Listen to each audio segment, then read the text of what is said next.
Hello friends, welcome to our channel. Today we're going to take a look at another horrible case with you. The case of Sylvia Likens. Sylvia Likens was born on January 3, 1949, in Lebanon, Indiana, to carnival workers Lester and Betty Lykans. She was the third of 5 children, and her childhood was marked by frequent moves and financial hardship. Sylvia's siblings included 2 sets of twins, older twins Daniel and Diana, and younger twins Benny and Jenny. Jenny suffered from polio, which left her with a limp and weak legs, requiring her to wear a steel brace for support. Due to her parents' unstable marriage and nomadic lifestyle, Sylvia and Jenny often stayed with their grandmother, providing a safer and more stable environment. This arrangement allowed the girls to maintain a steady education despite the family's frequent travels. Sylvia began taking on responsibilities at a young age. She babysat, ran errands for neighbors and friends, and helped with household chores such as ironing. This allowed her to earn some money to buy things she wanted, and she often shared the money with her mother. Those who knew Sylvia described her as a friendly, confident, and charming girl with long, wavy, light brown hair that fell to her shoulders. Her friends affectionately called her Cookie. However, despite her outgoing personality, Sylvia was self-conscious about her smile because she had lost a front tooth due to a childhood accident while playing with one of her brothers. Sylvia often took Jenny to the local skating rink, where she would help her skate by holding her hand. In June 1965, Sylvia and Jenny lived with their parents in Indianapolis. However, their mother was arrested and jailed for theft in July. Their father, Lester, then arranged for his young daughters to stay with Gertrude Benizzi, a mother of 2 daughters, Paula and Stephanie, whom the Sylvia sisters had met at Arsenal Technical High School. Gertrude agreed to care for the girls as her own until Lester returned. After July 4th, Sylvia and Jenny moved into Gertrude's home at 3850 East New York Street. Meanwhile, their father, brother, and later their mother traveled to the East Coast for the festival. Gertrude would receive $20 a week to care for the sisters until November. At first, things seemed normal at Gertrude's house. Sylvia got along well with Stephanie, and they enjoyed activities such as singing along to pop songs and helping around the house. The Sylvia sisters regularly attended Sunday school with the other Benizzi children, and Sylvia was praised by the pastor for her kindness and respect. Problems arose, however, when Sylvia's father, Lester, began to pay Gertrude late, often a day or 2 after the due date. These delays frustrated Gertrude, leading her to abuse the sisters. She began to spank their bare bottoms with various objects, such as a 1/4-inch paddle, and cursed them. As the late payments became more frequent, the abuse and beatings escalated. On one occasion, Paula reported that Sylvia and her sisters had eaten too much at church dinner. As a result, both girls were spanked about 15 times on the back with the paddle.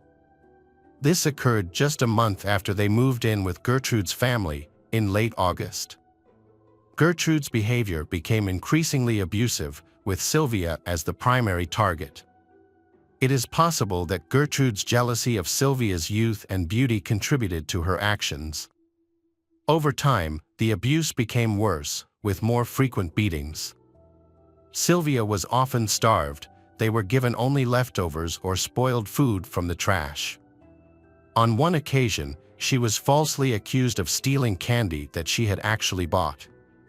On another occasion, she was publicly humiliated when Sylvia told Stephanie and Jenny about a boyfriend she had in Long Beach, whom she had met while her family was living in California. She shared stories of her time with him, including one in which she snuggled under the covers with him. Gertrude asked Sylvia why she did that, and Sylvia shrugged and said she didn't know. A few days later, Gertrude brought up the subject again, this time making a sarcastic comment about Sylvia's growing belly and hinting that she might be pregnant. Sylvia thought Gertrude was joking and joked along. However, Gertrude continued to make things worse, repeatedly mentioning Sylvia's interactions with son and hinting that she was pregnant. The situation turned violent when Gertrude suddenly kicked Sylvia in the genitals. Gertrude's overweight and pregnant daughter, Paula, who was jealous of Sylvia's appearance, joined in the attack. She pulled Sylvia out of the chair and onto the kitchen floor, screaming that Sylvia didn't deserve to sit in the chair. In another incident, while the family was having dinner, Gertrude, Paula, and a neighbor boy, Randy Gordon Lepper, forced Sylvia to eat a hot dog filled with mustard, ketchup, and relish. As expected, Sylvia vomited, and they brutally forced her to swallow what she had vomited. Sylvia was so upset that she spread rumors at school, accusing Stephanie and Paula of prostitution. When a boy at school approached Stephanie with offers, saying that Sylvia was the one who spread the rumors, Stephanie confronted Sylvia when she got home. Sylvia confessed to being the one who spread the rumors. Then, in retaliation, Stephanie punched her very hard. Sylvia apologized and cried. Stephanie's 15-year-old boyfriend, Randolph Hubbard, found out about the incident and the rumors, and then violently assaulted Sylvia. He slapped her, slammed her head against the wall, and threw her to the floor. Stephanie's mother, Gertrude, also joined in, hitting Sylvia several times with a paddle. Daily life at Gertrude's house was a nightmare of increasingly violent episodes.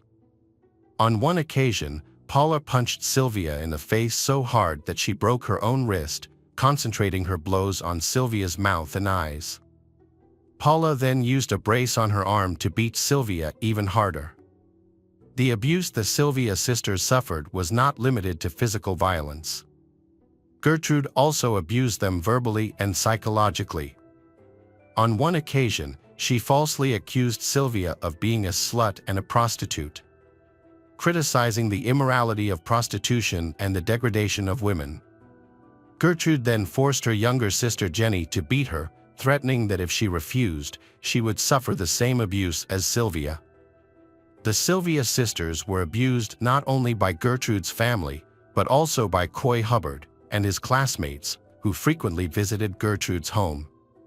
They would verbally and physically abuse Sylvia, and often with the participation of Gertrude and her children. Neighborhood children also frequently beat Sylvia, using her as a punching bag in violent judo training sessions. They would burn her body, burn her skin with sticks, and cause severe injuries to her genitals. In one particularly humiliating incident, Sylvia was forced to strip in the living room and masturbate with a bottle. Gertrude would later tell everyone that this humiliating act was to show Jenny what kind of person her sister was. Over time, Gertrude banned Sylvia from school after she confessed to stealing a gym outfit from school. Sylvia had taken the outfit because Gertrude had not bought her clothes. As a result, Sylvia's education was disrupted and she was severely punished. Gertrude regularly beat her with a 7-inch police belt. The situation escalated when Gertrude changed the subject to premarital sex and then kicked Sylvia in the genitals. During this attack, Stephanie defended Sylvia, shouting, "She didn't do anything." Gertrude continued to torture her by burning Sylvia's fingertips with matches before continuing to beat her. A few days later, Gertrude used a police belt to beat Jenny several times. Jenny is said to have taken a tennis shoe from school to put on her stronger foot.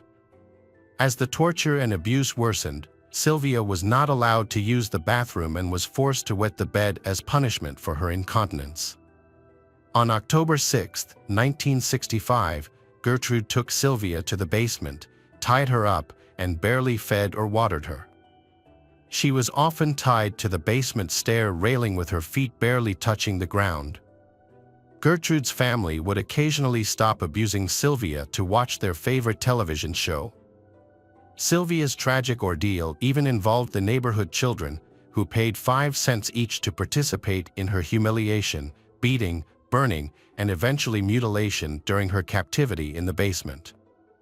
Gertrude and her children bound and gagged Sylvia, then placed her in a bathtub filled with hot water. and rubbed salt into her wounds.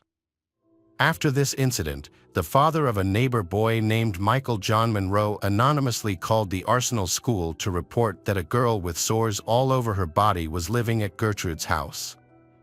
A school nurse came to Gertrude's house to investigate, as Sylvia had been absent from school for several days.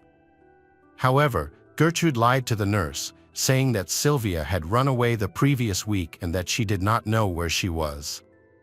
Gertrude attributed Sylvia's sores to poor personal hygiene.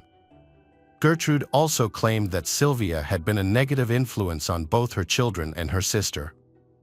The school did not investigate further, neglecting to check on Sylvia's health or whereabouts. In mid-October, Gertrude's son, John Banaszewski Jr., played a cruel prank on Sylvia. He offered her a plate of soup, but quickly snatched it away when she tried to eat it with her hands. By this time, Sylvia was severely malnourished. Gertrude allowed Sylvia to sleep upstairs that night, but only if she did not wet the bed. Before going to bed, Sylvia secretly asked Jenny for a glass of water. The next morning, Gertrude discovered that Sylvia had accidentally wet the bed. To punish Sylvia, Gertrude forced her to masturbate again with a glass jar in front of Gertrude's children. Immediately afterwards, Gertrude yelled at Sylvia to go back to the kitchen. She then ordered Sylvia to strip. Gertrude told Sylvia, "You branded my daughter, now I will brand you." Using a hot needle, Gertrude began carving the words, "I am a prostitute and proud of it," into Sylvia's stomach. While Gertrude was still carving, she told 14-year-old Richard Hobbs to finish carving the words into Sylvia's skin. Meanwhile, Gertrude took Jenny to a nearby grocery store. Richard continued carving the words into Sylvia's stomach as she gritted her teeth and groaned in pain. Later, Richard and 10-year-old Shirley took Sylvia into the basement. They tried to burn the letter "Des" under Sylvia's left breast with an anchor bolt. The resulting deep burn scar looked like the number 3. That terrible night, Sylvia confided in her younger sister Jenny, saying that she was sure she would die from the unbearable abuse. The next day, Gertrude forced Sylvia to write a letter, the contents to fool her parents into thinking that Sylvia had run away from Gertrude's house. The letter was intended to falsely accuse a group of local boys of mistreating and harming Sylvia, claiming that she had initially consented to sexual intercourse with them. After the letter was written, Gertrude planned to have John Jr. and Jenny blindfold Sylvia, take her to a nearby wooded area called Jimmy Woods, and leave her for dead. However, this plan was not immediately carried out.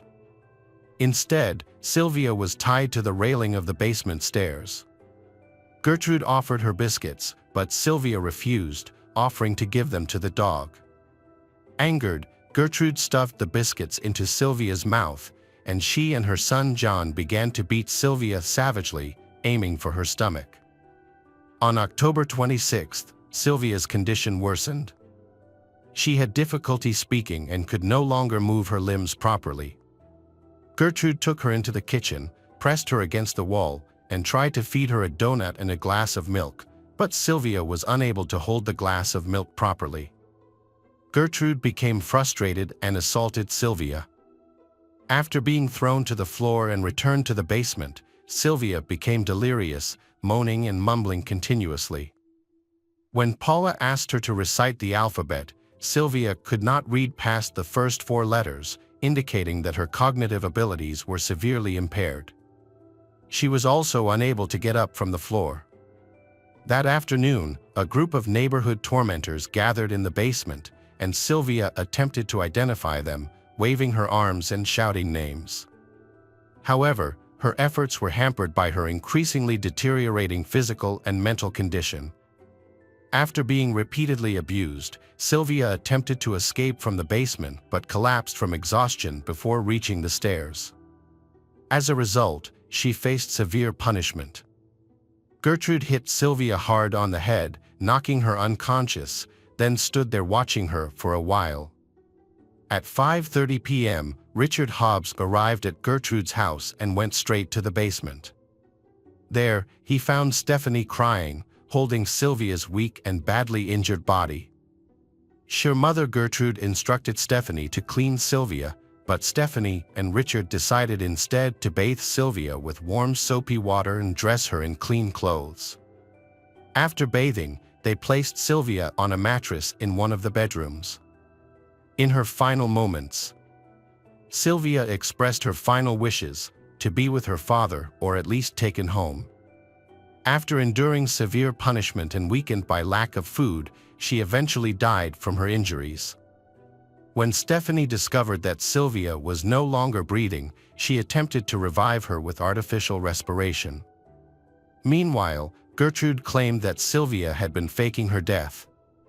Initially, Gertrude beat Sylvia's body with a book. When Sylvia was found dead, Gertrude panicked and ordered Richard Hobbs to call the police from a nearby pay phone. When the police arrived at the address around 6:30 p.m., Gertrude led them to the bedroom, where they found Sylvia's badly beaten and mutilated body on a dirty mattress. Gertrude gave the police a letter that Sylvia had been forced to write. Gertrude claimed that she had cared for Sylvia for more than an hour before her death and had applied antiseptic to her wounds in an attempt to provide first aid. She told the police that Sylvia had run away with some teenagers earlier, but had returned that afternoon, topless and holding the note. Holding a Bible, Paula told everyone in the house that Sylvia's death was preordained. She then turned to Jenny and calmly said, "If you want to stay with us, we will treat you like one of our sisters." However, Jenny was urged to say something to the police before they arrived. Jenny recounted the events leading up to Sylvia's death at the request of Gertrude's family. Jenny then whispered to the police to take them away, and she told them everything. Jenny Likens' official statement led to the arrest of Gertrude, Paula, Stephanie, and John Jr. Banaszewski on suspicion of Sylvia's murder, just hours after her body was discovered. Coy Hubbard and Richard Hobbs were also arrested and charged with the same crime on the same day. Gertrude and Coy Hubbard's 3 older children were taken to a nearby juvenile detention center, while Gertrude and Richard Hobbs' younger children were detained at the Indianapolis Children's Home. All were held without bail until trial. Initially, Gertrude denied any involvement in Sylvia Likens' death. However, within a day of her arrest, she admitted to knowing the children and admitted that her daughter, Paula, and Coy Hubbard had physically and mentally abused Sylvia. Gertrude also admitted to forcing Sylvia to sleep in the basement 3 times after she wet the bed. When asked about possible causes of Sylvia's incontinence, including emotional distress and kidney injury, Gertrude was evasive. Paula showed no remorse and signed a statement admitting to repeatedly hitting Sylvia. She also admitted to other acts of cruelty, such as pushing Sylvia down the basement stairs multiple times. John Jr. admitted to hitting Sylvia and frequently abusing her with his fists. He also confessed to burning Sylvia with matches on multiple occasions and said that his mother had burned Sylvia with cigarettes on multiple occasions. Sylvia Likens' autopsy revealed severe and widespread injuries, with over 150 separate wounds throughout her body. She was severely malnourished at the time of her death. The injuries varied in location, type, severity, and stage of healing, and included burns, severe bruising, and significant damage to muscles and nerves. In addition, her vaginal cavity was swollen and nearly closed, and the autopsy found that her hymen was intact, refuting Gertrude's claim that Sylvia was 3 months pregnant and the allegations of prostitution and promiscuity.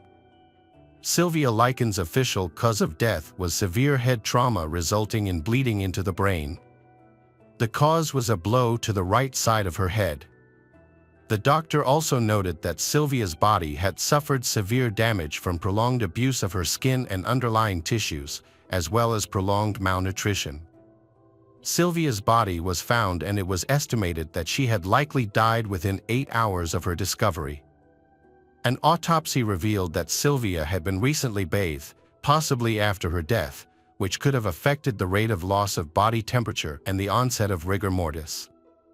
Gertrude Banaszewski, her children Paula and John, and two young neighbors, Coy Hubbard and Richard Hobbs, were tried and convicted in May 1966 for the neglect, torture, and murder of Sylvia. After 8 hours of deliberations, the jury found Gertrude guilty of first-degree murder and sentenced her to life in prison. She was paroled in 1985. Paula was convicted of second-degree murder and sentenced to life in prison. She later appealed and was retried in 1971, where she pleaded guilty to involuntary manslaughter and was sentenced to 2 to 21 years in prison. She was released from prison in 1972. Hobbs, Hubbard, and John were convicted of manslaughter and spent less than 2 years in the Indiana House of Reform before being paroled on February 27, 1968. Indiana residents consider the torture and murder of Sylvia Likens to be the worst crime in the state's history. Sylvia died on October 26 in Indianapolis, Indiana, before her parents could return to pick her and her sister up in November. The sisters did not want to report the increasing abuse and neglect to family members or school, fearing that speaking out would only make things worse. Jenny, the younger sister, was threatened by Gertrude that she would be abused and tortured like her sister if she spoke up. Jenny was also bullied by neighborhood girls, who would taunt or attack her whenever she mentioned her sister's plight.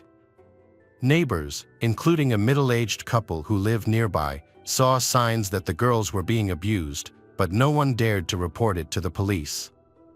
All those involved in Sylvia's torture and murder were sentenced to prison.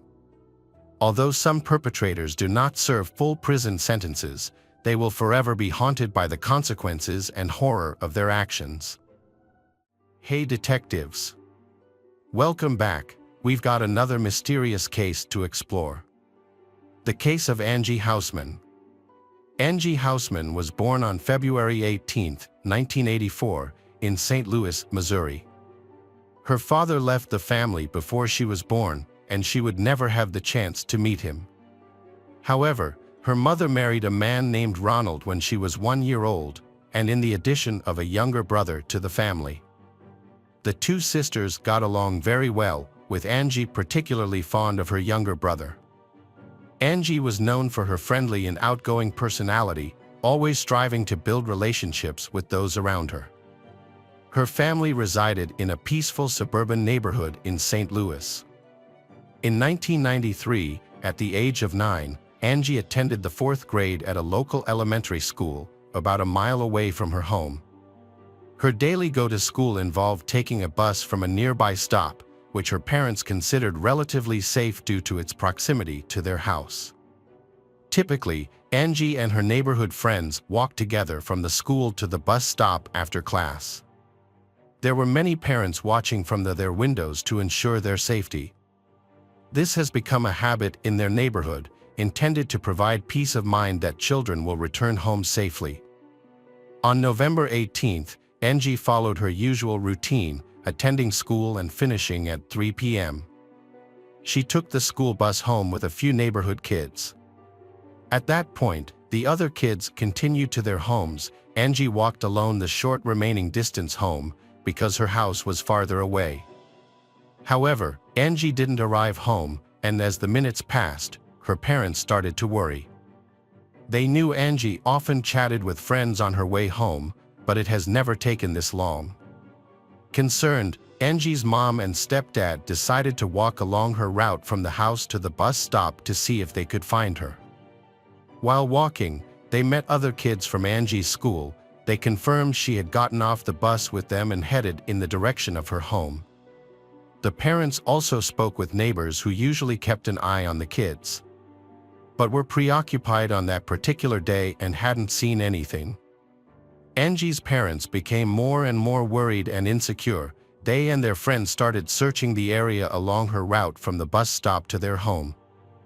As the sun began to set and darkness fell, they didn't give up. Realizing Angie was unlikely to wander off in the cold weather, the parents eventually decided to call the police. The police immediately joined the search for Angie. Due to the cold weather, it seemed unlikely that she would wander off alone. Therefore, the police initially focused on investigating whether she had been kidnapped.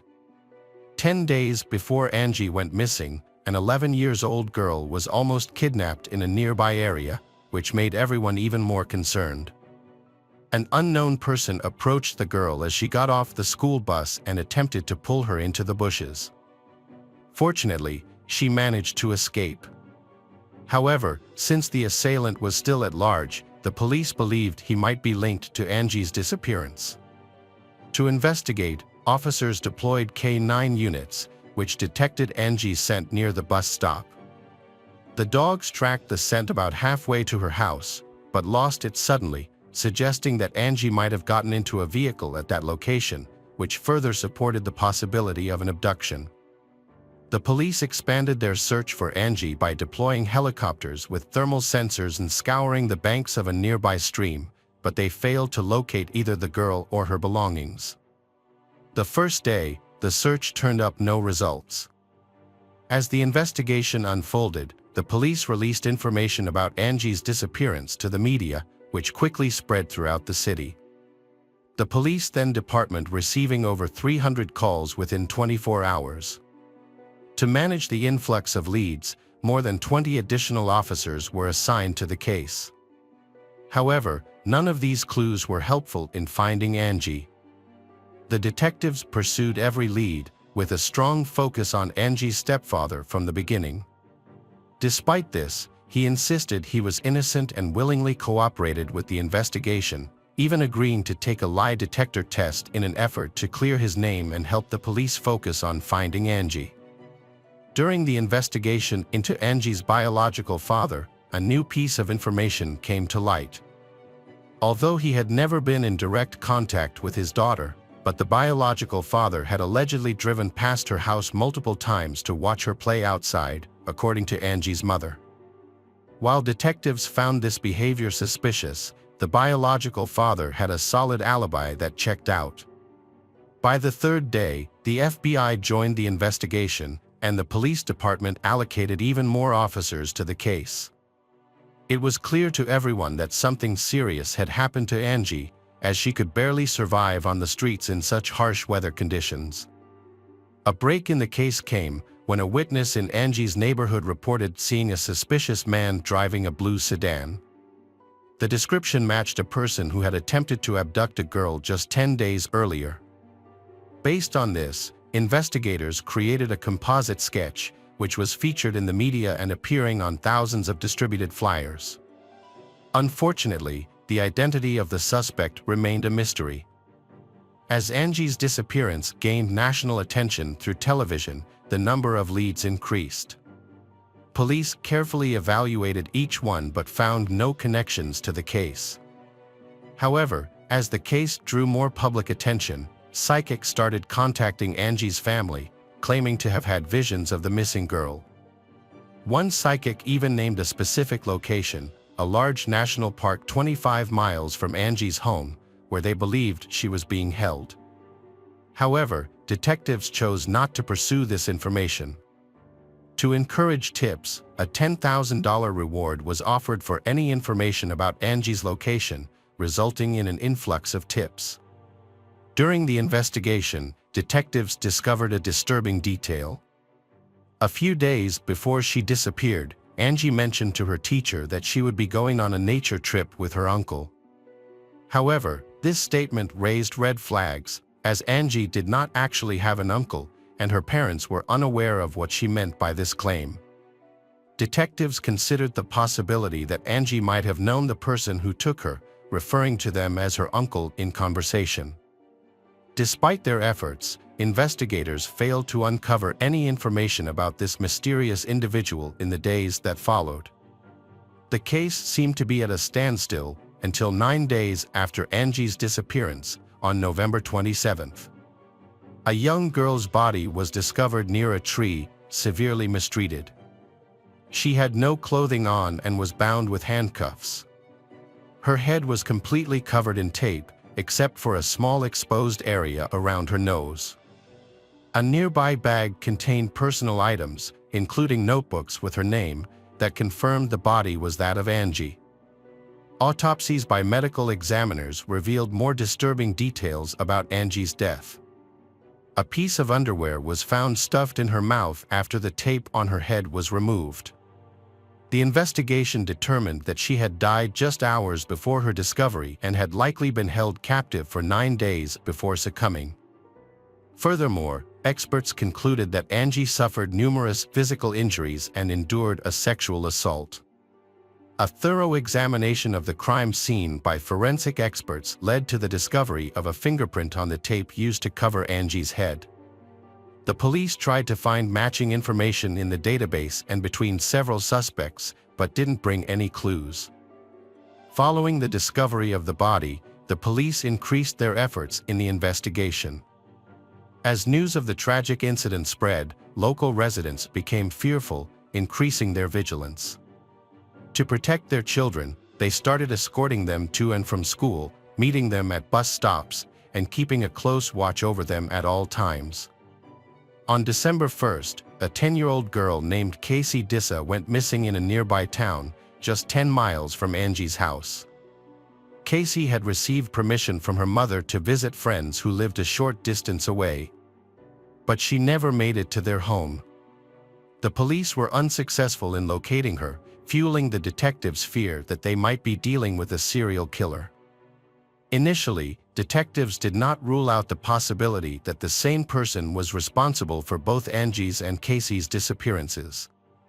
However, they lacked evidence to support this theory.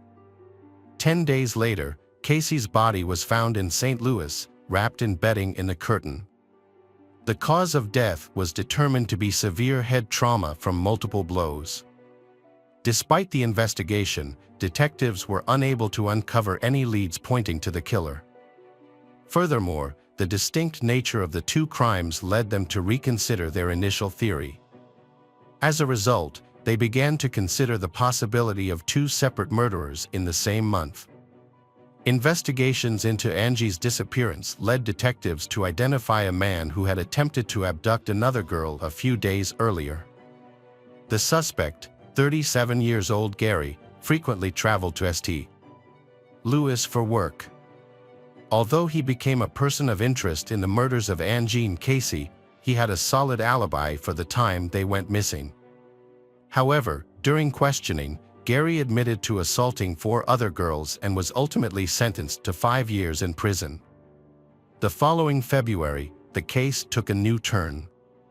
Near where Casey's body was found, investigators found tire tracks that were associated with a pickup truck from a well-known rental car company known for its distinctive logo. Detectives showed photos of the tire tracks to locals, asking if they had seen a pickup truck from that company in the area. The detectives received a crucial lead. One woman came forward, saying she had seen such a pickup near her neighbor's house about a week after Casey's disappearance. After investigation, the police discovered that the house belonged to a woman living with her husband and brother. She claimed none of them had rented the pickup and maintained they were not connected to the case. However, detectives remained skeptical and obtained a search warrant for the house. The search revealed blood matching Casey's in the basement, along with the murder weapon. A further investigation uncovered key information in Casey's case. The pickup truck used to transport the body was rented by Thomas, the brother of the woman who owned the house. Initially, Thomas denied any involvement in the crime. However, when presented with the existing evidence, he eventually confessed.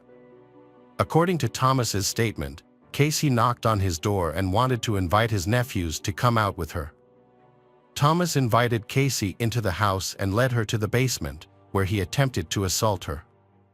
When Casey screamed, Thomas hit her with a heavy object, ultimately killing her.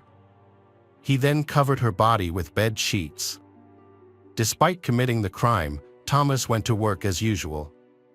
Upon returning home, Thomas' sister told him that she had discovered the body in the basement, but she didn't want to know what had happened and asked that it be disposed of quickly. Casey's body remained in the basement for a week, because outside, the search was still going on for her. Thomas was too afraid to move Casey's body until the investigation died down. Once the situation became less intense, Thomas rented a pickup truck, transported Casey's body to St. Louis, and abandoned it there. Thomas was eventually convicted of Casey's murder and received a death sentence. However, he died in prison several years later due to illnesses before the sentence could be carried out. During the investigation, Thomas denied any connection to Angie's case, leading detectives to believe that the two cases were not connected. The investigation into Angie's murder stagnated for many months, with the number of leads dwindling over time. Years later, detectives encountered a new obstacle: the expiration of the reward for providing information, which detectives feared would decrease public involvement. However, a local businessman donated $250,000 to incentivize people to come forward with information.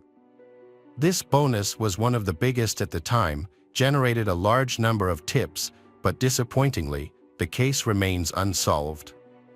In 2001, a prison inmate named Corey Fox contacted detectives and confessed to over 10 murders, including the murder of Angie Houseman.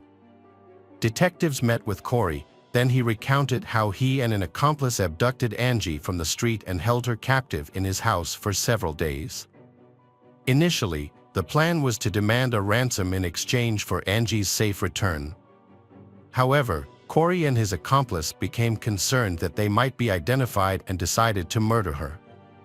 Corey provided detectives with many accurate details about the crime, including the fact that Angie was tied to a tree and that his accomplice used her underwear as a gag. However, some discrepancies arose during the questioning, particularly with regards to how Angie was restrained. Corey claimed that they used plastic handcuffs, but evidence showed that perpetrator actually used iron handcuffs. Furthermore, investigators discovered that Corey could not have committed some of the murders he confessed to. As a result, police concluded that he likely fabricated parts of his confession, possibly drawing information from media of Angie's case. In the summer of 2002, when a 6-year-old girl was abducted from her home and murdered in a different St. Louis neighborhood, authorities initially considered whether the two crimes were connected, but this theory proved unfounded. The killer, a neighbor, was quickly caught and confessed during questioning. The investigation into Angie's case lay dormant for several years, until 2007, when detectives reopened the file. Upon reviewing the case documents, they stumbled upon a noteworthy detail. Shortly after Angie's body was discovered, police had found a man named Roger Martin sitting in a parked car nearby. When questioned about his emergence, Roger claimed he was in the area to go hunting. However, a search of his vehicle revealed no hunting equipment, raising suspicions about his true intentions. The new detective team decided to investigate Roger further, which revealed his prior convictions for crimes against children. Notably, one of his past victims was assaulted near the area where Angie's body was discovered. All of these crimes happened before Angie's death, but the police had failed to thoroughly look into Roger at the time. This meant that the new team had to start over from the beginning. The detectives brought Roger in for questioning, but he denied any involvement in Angie's murder. He claimed that he just happened to be near that location. The interrogation lasted 9 hours, but still yielded no new clues. The police compared Roger's fingerprints with the ones on the tape found on Angie's head, but the experts found that they did not match. As a result, Roger was released.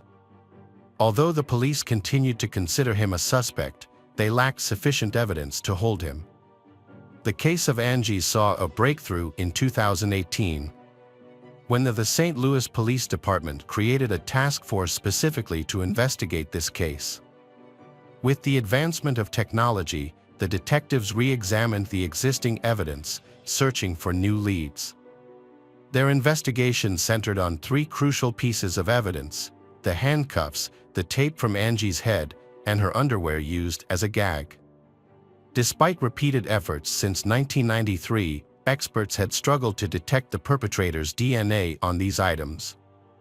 The task force decided to re-examine the evidence with modern technology.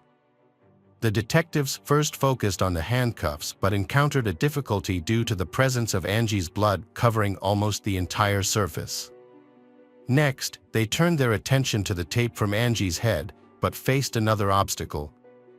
Upon opening the box containing the evidence, they discovered that the tape had deteriorated significantly over time. Finally, they examined the underwear that had been used to gag Angie. Although they did not have much hope for this evidence, since it had been in her mouth for hours, so it was likely that any foreign DNA had been removed. However, they still investigated it as a last resort. Using advanced technology, they carefully examined every inch of the underwear, leading to a breakthrough. A small sample of DNA was found, sufficient for analysis. The experts confirmed the DNA belonged to a male and immediately uploaded it to the FBI database. Although it is common for DNA searches to yield no matches, requiring additional investigation, the detectives were fortunate in this case. As soon as the DNA sample was uploaded, they received a full match. The DNA belonged to 58-year-old Earl Cox, who had been incarcerated since 2003. In the investigation into Angie's case, Earl Cox initially had not been on the police's radar, but his criminal record was substantial. His history of crime dated back to 1982, when he was serving in the military in Germany and working as a part-time babysitter. 4 girls reported being sexually assaulted by Earl, resulting in an 8-year prison sentence in the United States. He was subsequently discharged from the Army after serving only 3 years. Earl was released from prison early and moved to St. Louis. However, 4 years later, he found himself in trouble with the law again. In this instance, he was arrested after 2 7-year-old girls accused him of sexually assaulting them. Although the charges were eventually dropped due to a lack of evidence, the arrest itself was a parole violation. As a result, Earl received an additional year in prison.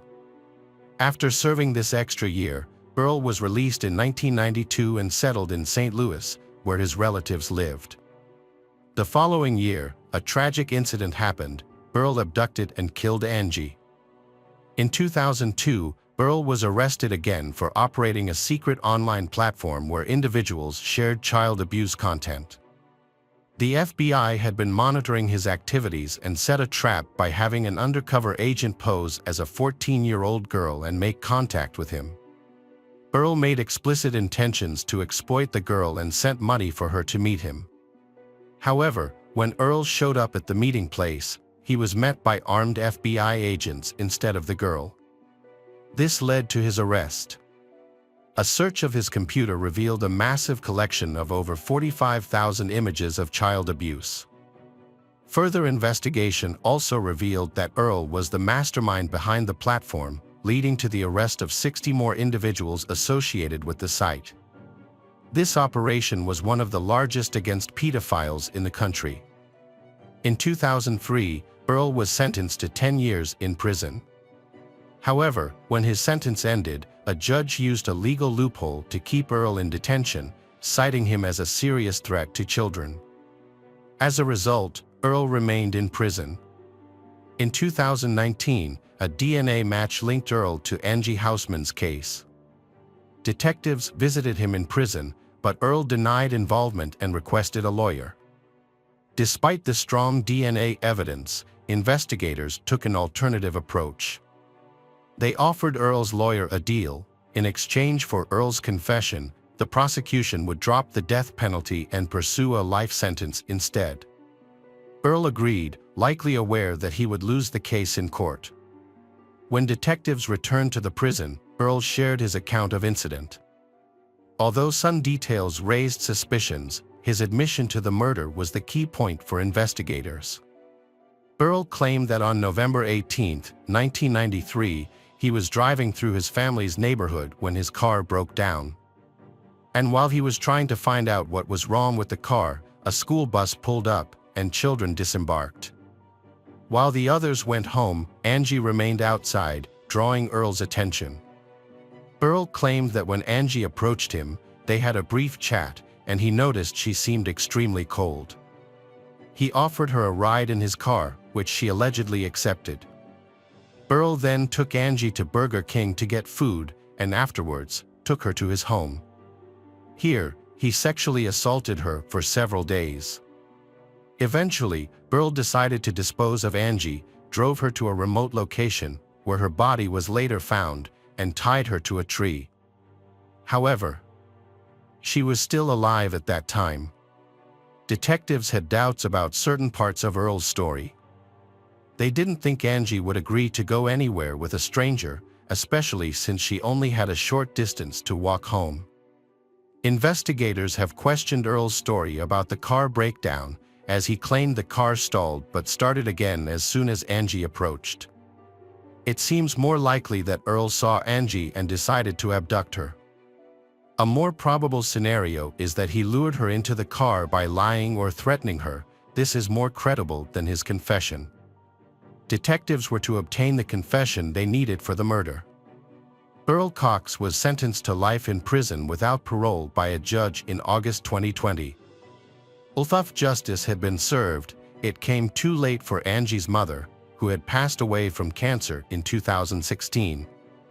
Her husband, Ronald, felt that Cox's actions had indirectly contributed to her death. As her grief over losing Angie had weakened her health and will to live, ultimately leading to her passing. For Earl, his sentence was more than just the initial verdict. Authorities re-examined a previous case of sexual abuse involving two 7-year-old girls, for which Earl had initially received a lenient sentence. At that time, he had only spent 1 year in prison for violating his parole. However, years later, investigators contacted one of his victims, now an adult, and asked for her testimony against him. Faced with the of a life sentence, Earl chose to plead guilty and as a result, received an additional 10-year prison sentence. Hi everyone, thanks for returning. Let's unravel another perplexing mystery. The case of Annie Tayan. Annie Tayan was born on May 1, 1965, in Charleston, South Carolina, and was raised by her mother. She had a strong love for life, dancing, fun, and the simple pleasures it brought. Annie dreamed of having a family and considered motherhood her greatest goal. She began this journey very early, giving birth to her first son, Jimia, at the age of 18, followed by her second son, Sean, just a year later. By the age of 20, she welcomed her third child, a daughter named Shane. Unfortunately, shortly after Shane was born, the children's father left Annie, became uninvolved in their lives, and abandoned the family. Annie faced the hardships of raising 3 young children in a rented apartment in Maine. In 1987, when her youngest daughter Shane was only 6 months old, Annie, 22, met Michael Palin, 32, a Navy officer stationed on the aircraft carrier Bramby. Their meeting took place in Portland, Maine, where Michael's ship was docked, and he felt an immediate attraction to Annie during their waterfront encounter. Michael lived in Charleston, South Carolina, and was a respected member of the Navy, known for his work as a computer systems operator. He was actively involved in military operations and had received several awards. Annie was fascinated by Michael's naval career and quickly fell in love with him, telling a friend that she had found a man she felt was truly worthy of her love. After dating for a few months, Annie and Michael decided to move in together, creating a family with 2 sons and a daughter. Unfortunately, their life together took a tragic turn when a fire broke out in their apartment. Annie was away at the time, leaving Michael with the children. Michael, along with Jimia and Sean, were able to escape, but Shane, who was too young to walk, was left behind. When Annie returned, she tried to enter the burning apartment to save Shane, but the neighbors prevented her. The loss of Shane in the fire had a profound effect on Annie. After the devastating fire, Annie and her sons moved to her mother's house in Portland. Meanwhile, Michael focused on his work and decided to stay in the barracks. A few months after the move, a disturbing event occurred near Annie's mother's house. A shed in the backyard was set on fire. The police quickly traced the source of the fire and found a lighter engraved with the name Bramby, the ship on which Michael served. This discovery made Michael the prime suspect in the arson case. However, despite the incriminating evidence, the police were unable to link him to the crime due to insufficient evidence. After the second fire, Maine child welfare authorities discovered that Annie's sons were living in unsafe conditions with her. As a result, they made the decision to remove Jemia and Sean from her custody and place them in the care of the Department of Social Services. This decision devastated Annie, who tried her best to regain custody of her children. But she was unsuccessful and lost custody of her sons. When Michael's ship returned to Charleston, South Carolina, he settled into a rental apartment and reunited with Annie. Despite their complicated past, Annie decided to move in with him in Goose Creek, a suburb of Charleston. However, while there, Annie discovered a photo of Michael wearing a wedding ring, revealing that he was married. When confronted, Michael confessed to Annie that he had been married but was now divorced. He explained that his ex-wife, Dawn Breeze, and their 3 children lived with his mother in Savannah, Georgia. Although Michael assured Annie that he was no longer in a relationship with Dawn, Annie was deeply troubled by this revelation. She considered leaving him but ultimately chose to stay, seeing Michael as a partner with whom to start a family. However, their living situation became negative. Michael became increasingly hostile and disrespectful to Annie. As she considered moving back to her mother's home, she discovered she was pregnant. This unexpected news kept her from leaving and brought her joy as she anticipated the birth of another child. In October 1989, Annie gave birth to her 4th daughter, Jade. Although she knew Jade could never replace her lost daughter, she felt that Jade filled an important void in her heart. In the month after Jade was born, Michael's treatment of Annie worsened. He began publicly insulting and humiliating her. Annie confided to a friend that she feared that if she tried to leave, Michael would relentlessly pursue her. His controlling behavior increased. He locked Annie in their apartment.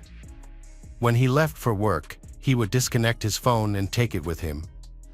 Annie became increasingly concerned about his actions. Annie, feeling distressed, called her best friend Katie French. During the call, Annie revealed that she was planning to leave Michael. However, Michael threatened that if she left, their daughter Jade would stay with him and Annie would never see her again. Overwhelmed, Annie cried and begged Katie to come immediately to help her and Jade. Unfortunately, Katie was busy and unable to help. Instead, she sent Annie money for a bus ticket, hoping that it would help her escape and return to Portland. This urgent conversation turned out to be their last. 2 days later, on November 7, 1989, Katie tried to contact Annie but received no response. A few days later, Michael informed Katie that Annie had left on November 6, taking her belongings and heading to an unknown destination. Katie expected Annie to contact her from her new home, but after 2 weeks of no news, she grew increasingly worried. By Thanksgiving, November 24, Annie had been out of contact for 20 days. Worried about Annie's safety, Katie tried to contact Annie's friends and acquaintances, but no one had any information about her. When Katie tried to report Annie Tayan, 24, missing to the police, she was told that she could not file a formal report because she was not a family member. As months passed without any updates on Annie, Katie finally contacted Michael's mother. Katie was shocked to learn that Annie's youngest daughter, Jade, was living with Michael's mother. The news confirmed Katie's deepest fears. She was certain that Annie would never willingly leave her daughter behind. Shortly after the disturbing events, Michael Palin moved to the naval base at Pearl Harbor in Hawaii. He did not appear to be concerned about her disappearance. Michael did not contact the police or begin a search for Annie. The official search began after Annie's mother reported her missing. Initially, the investigation focused on her husband Michael Palin, who quickly became the prime suspect. Michael explained that on the morning of November 6th, he woke up to find Annie had left, leaving their daughter with him. Michael said that the night before, Annie had mentioned that she wanted to end their relationship. Michael did not look for Annie because he thought their relationship was over and felt no need to contact her any further. He also claimed that he was unaware of Annie's disappearance. After searching the couple's rented apartment, the police found no evidence. Annie Tayan's case seemed to have stalled, with no further search for her. Questions about her current location, whether she was still alive, and the possible motives of any kidnappers remain unanswered. The only known fact is that the last person confirmed to have seen her was her partner, Michael. For 4 long years, there was no news or sign of Annie. Her best friend, Katie French, was the only one actively looking for her. She worked tirelessly on the investigation, and her phone bill alone cost her approximately $16,000. Katie hired a private investigator and was determined to continue the search. She contacted various organizations to gather information about Michael's background. Katie was convinced that Michael was dangerous and untrustworthy. She was terrified of him, knowing that if Michael learned of her ties to the police, it could put her in danger. In 1993, Annie's case was transferred to the Naval Criminal Investigative Service, marking a major change in the investigation. Naval Criminal Investigative Service agents began a comprehensive review of the case from the beginning. They found Michael Palin, who was staying at Pearl Harbor Naval Base in Hawaii. When Coast Guard agents attempted to speak with him about Annie's disappearance, Michael agreed to speak only if his attorney was present. He then completely stopped cooperating with the investigation and refused to provide any further assistance or information. The Coast Guard agents gathered all available information about Annie's disappearance and contacted the South Carolina Police Department. They asked the department to cross-reference their records with any unidentified bodies, noting that Annie had given birth just a month before her disappearance. South Carolina police then reported a case involving a dead woman who had also given birth a month before her death. They provided a sketch of what the woman looked like, shocking the Coast Guard agents. They believed they had found Annie Tayan. The discovery revealed a brutal murder, with her body found next to a highway in Jasper County, South Carolina, about 100 miles from her home with Michael. The crime scene photos were horrifying. Annie's face was severely crushed, and her skull was broken into 124 pieces, requiring nearly 500 hours of detailed reconstruction. Her body was found in a duffel bag that had been doused with gasoline and set on fire. The burning bag was discovered at 6 a.m. on November 7, 1989, the same time Katie French noticed Annie had stopped answering her calls. Annie was identified by comparing her dental records to those of the unidentified woman. After Annie's body was found, Michael became the prime suspect in her murder.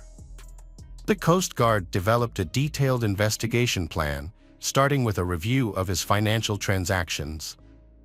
They discovered that on the day Annie went missing, Michael had made a credit card purchase about 25 miles south of where her body was found. Additionally, his phone records showed that on the morning of November 6th, he called his mother's home in Savannah twice, once at 4:35 a.m. and again at 5:17 a.m. Based on this evidence, police believe that Michael killed Annie in their apartment, then moved her body and left it on the side of the road, where he burned it. Naval Criminal Investigative Service agents targeted Michael Palin's ex-wife, Dawn Breeze. At the time of Annie's death, Dawn was still married to Michael and lived in his mother's home in Savannah. After Annie went missing, Dawn divorced Michael and began moving around the state several times, apparently trying to avoid someone or something. Agents eventually tracked her down to Miami, Florida, in the summer of 1995, nearly 6 years after Annie Tayan's murder. When they found Dawn, she was making a living through psychic activities. During a visit to her workplace to discuss Annie's disappearance, Dawn responded surprisingly calmly. She asked how long the conversation would last, saying she wanted to eat if it lasted. This response surprised the agents, as they had expected a more emotional response regarding Annie. However, Dawn remained calm throughout their discussion. During the 10-hour interrogation, Dawn's story initially matched Michael's. She said that when she visited Michael's apartment, he told her that his mistress had left and that he planned to raise their daughter on his own. However, Dawn was silent, looked down, and said that she wanted to tell the truth. Her next speech was emotionless and tearless as she shared what she had kept secret for 6 years. Dawn revealed that Michael had called her to his Charleston apartment early one morning. She discovered Annie's body on the living room floor. Michael told Dawn to go into the bedroom to see his daughter. At the time, Dawn and Michael were still legally married and had 3 children together. Michael admitted to Dawn that he had had an affair with Annie, which resulted in the birth of a daughter. He begged her to accept the child and help him raise his daughter. Dawn claimed that rather than face a custody battle with Annie, Michael chose to kill to gain custody. Dawn added, on the night of November 5th and 6th, 1989, Michael and Annie went to bed after having sex. After a while, Annie fell asleep. At this point, Michael violently attacked her with a crowbar. Their daughter, Jade, was lying next to Annie in bed during the horrific incident. Michael continued to beat Annie on the head with increasing brutality. Despite her attempts to fight back, Annie eventually died of her injuries on that same bed. Michael contacted his wife, Dawn, asking her to come immediately. He then placed Annie's body in a large bag and put it in the trunk of his car, where he also had a can of gasoline. He drove with Dawn and their daughter Jade in the back seat for about 100 miles.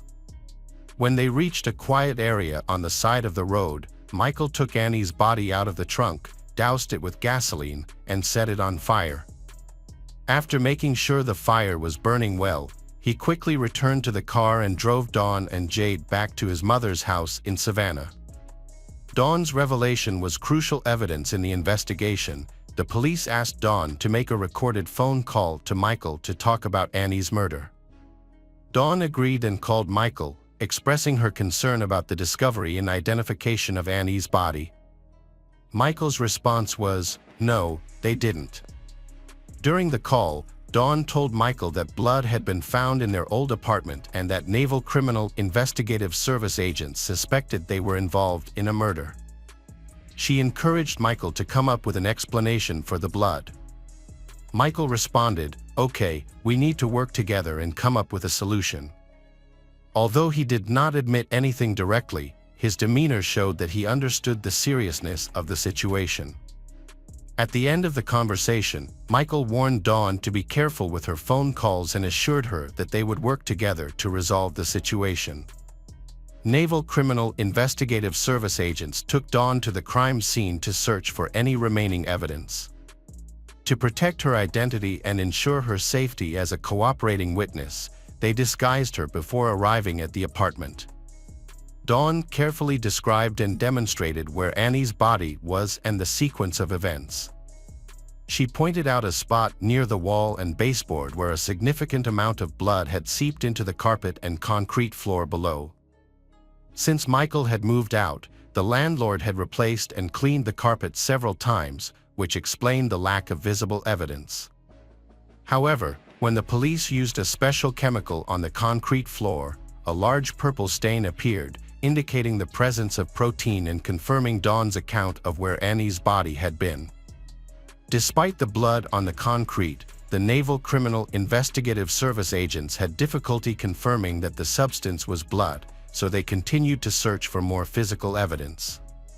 Dawn pointed to a nightstand containing a television next to the bed where Annie had been killed. She noted that blood had splattered on the television during the murder, and Michael had said that it needed a thorough cleaning. He had then disposed of the television, possibly selling it rather than throwing away a working appliance, given his frugal habits. Finding the television was difficult, but the agents were determined to find it. At this point, Michael Palin realized that the Naval Criminal Investigative Service was watching him, especially after a phone call with his ex-wife, Dawn. Naval Criminal Investigative Service agents were concerned that Michael might flee, or that he might threaten witnesses, harm them. On October 11, 1995, Michael attempted to escape, but was quickly apprehended and taken into custody by police. While Michael Palin was in police custody on suspicion of murder, Naval Criminal Investigative Service agents worked tirelessly to find and interview all the residents of the apartment complex where the murders took place in November 1989. Their efforts were rewarded when they spoke with a neighbor who said he had purchased a television from Michael. Amazingly, the television was still working and in the neighbor's home. The police quickly confiscated the television and sent it to the FBI lab for forensic analysis. This investigation led to a crucial discovery. Analysis found 11 blood stains inside the speaker. These blood samples were later compared to Annie's DNA, providing crucial evidence in the murder case. At this point in the case, Michael's attorney announced that he was willing to plead guilty, but only if the death penalty was removed from consideration. The prosecutor was not pleased with this development, but military law required such a plea bargain to be negotiated at trial. Michael admitted his guilt, recounting the details of his crimes objectively, his account showing no signs of remorse or empathy. As a result, he was convicted and sentenced to life in prison, with the possibility of parole after 30 years. He was also dishonorably discharged from the Navy. Dawn Breeze, who knew about her husband's crimes and remained silent for more than 6 years, escaped legal consequences thanks to her crucial confession to the Naval Criminal Investigative Service, which greatly aided the investigation. Annie's children now know the truth about their mother's tragic fate and understand that she did not abandon them. Welcome back, mystery lovers. Today's case is going to keep you on the edge of your seat. The case of Teresa Halbach. Teresa was born on March 22, 1980, to parents Richard and Karen Halbach. She was the youngest of 5 siblings, and the family she lived on a dairy farm. When Teresa was 8 years old, tragedy struck as her father passed away, leaving Karen to care for the family alone. Karen later married her Richard's brother, Thomas, and together they raised their blended family. Teresa is an adventurous and nature-loving individual who dreamed of becoming a National Geographic photojournalist. She excelled academically, graduating summa cum laude from the University of Wisconsin-Green Bay with a degree in photography.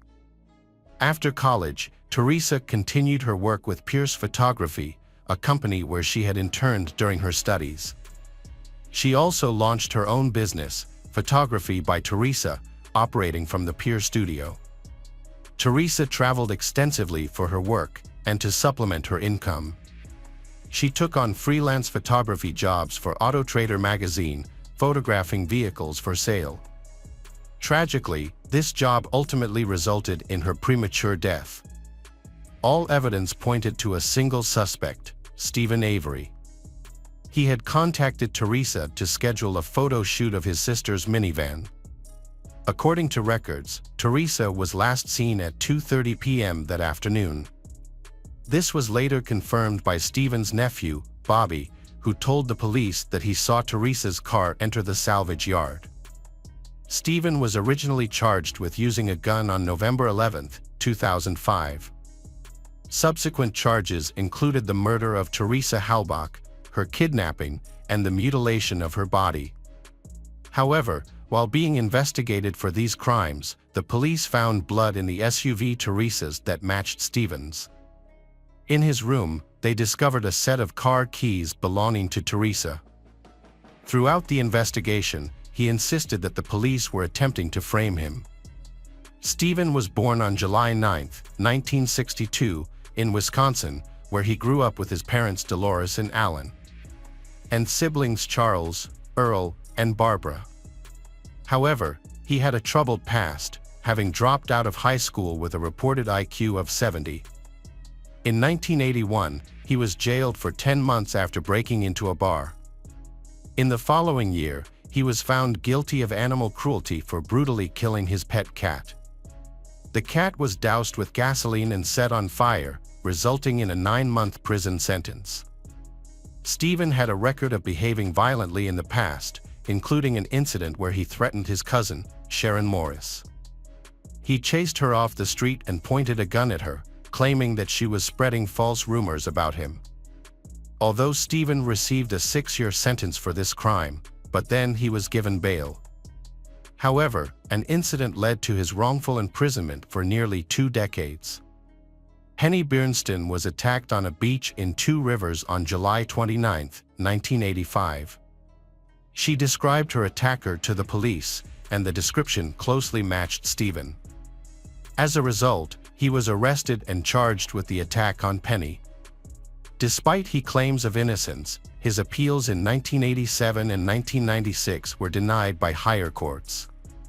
Stephen's case was later taken on by the Wisconsin Innocence Project in 2001. In 2002, DNA evidence was re-examined, and he was finally exonerated of the crimes, proving his innocence. Following his exoneration, he filed a civil lawsuit against Thomas Kokarek, the former sheriff, and Dennis Vogel, the former district attorney, seeking $36 million in damages for the wrongful conviction. However, Stephen's freedom does not last long because his life is about to undergo a major change. When Teresa, a friend of Stephen's, went missing, a search was conducted at a local salvage yard. This search was initiated based on information given by Bobby, Stephen's nephew. Stephen reported that Teresa came to his location to take photos and then left. However, evidence found at the scene contradicts Stephen's testimony. These included bone fragments, a set of SUV car keys, blood in a vehicle, and a bullet from the garage with Teresa's DNA on it.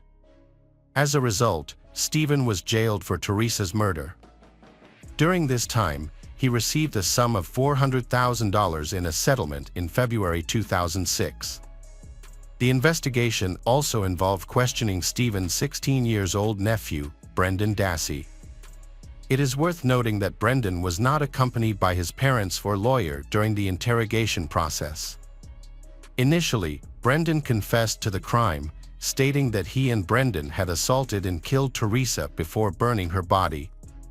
However, Brendan later withdrew his statement, claiming that detectives had coerced him into making a false confession.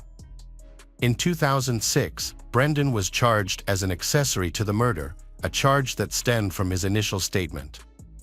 Despite the lack of physical evidence connecting him to the crime scene, but he faced the same charges as Stephen. In 2007, Stephen was sentenced to life in prison without the possibility of parole. Later that year, Brendan was also found guilty of a life sentence with the possibility of parole in 2048. A conviction was made, but it was met with controversy. Many people, including Stephen's family and his ex-fiancée Sandy Greenman, still firmly believe that Stephen and Brendan are innocent. Stephen's family continues to support him and hope that the real killer will be found. Sandy has been a vocal advocate for Stephen. She described Stephen as a model inmate and argues that people wrongly tarnish his reputation. Sandy spoke out in Brendan's defense, denying allegations that he had a history of violence. In contrast, some people firmly believe that Stephen is guilty and should be in prison. One of these individuals is Jody Stokowski, another ex-fiancée of Stephen's. Jody initially supported Stephen's claim of innocence, but she later admitted that had made it up. In an interview, Jody revealed that Stephen had threatened to harm her and her family. Therefore, she believes that he is capable of murder.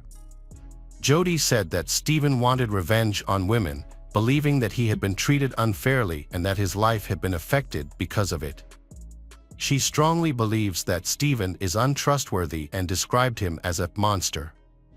Stephen's defense team questioned the reliability of the blood evidence found in Teresa's car. They argued that the evidence may not have come from the crime scene, but from another source, taken from the vial containing Stephen's blood from a prior conviction. They claimed that the vial containing Stephen's blood had been tampered with and a hole could be seen in the cork. However, the prosecution countered this by conducting blood tests to check for preservatives that are often added to stored blood samples. Since no preservatives were detected, this could indicate that the blood was not old but newly drawn. Tive, which could suggest that the blood was fresh.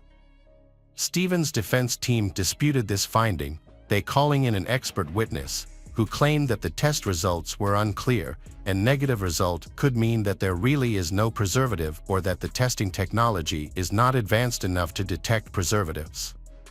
Both Stephen and Brendan have repeatedly appealed their convictions, but have been denied and they remain incarcerated. Brendan is currently be justified professors Laura Nyroder and Brendan Drizzen from Northwestern University. They have also faced many hurdles, but they remain committed to seeking justice for Brendan. In Stephen's case, the appointment of Kathleen Zellner, a renowned trial lawyer, has injected new hope. Kathleen has a track record of overturning 19 wrongful convictions and is known for her thorough analysis of cases and her ability to uncover missing evidence. She quickly got to work on Stephen's case, and she firmly believes in his innocence. Stephen's previous lawyers, Dean Strang and Jerry Buting, have stepped back from the case.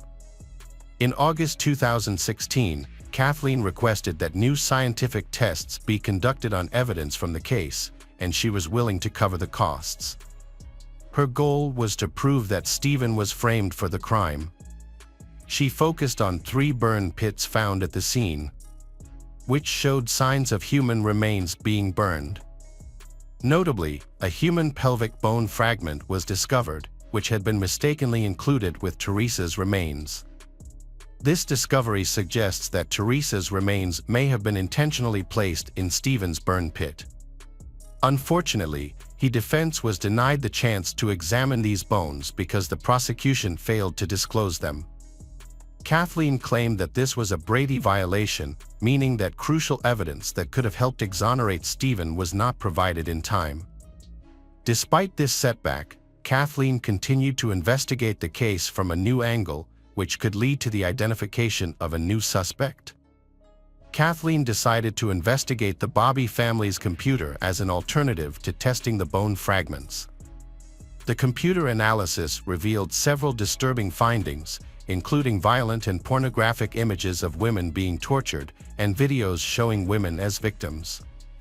These materials were accessed at times when Bobby was supposedly at home.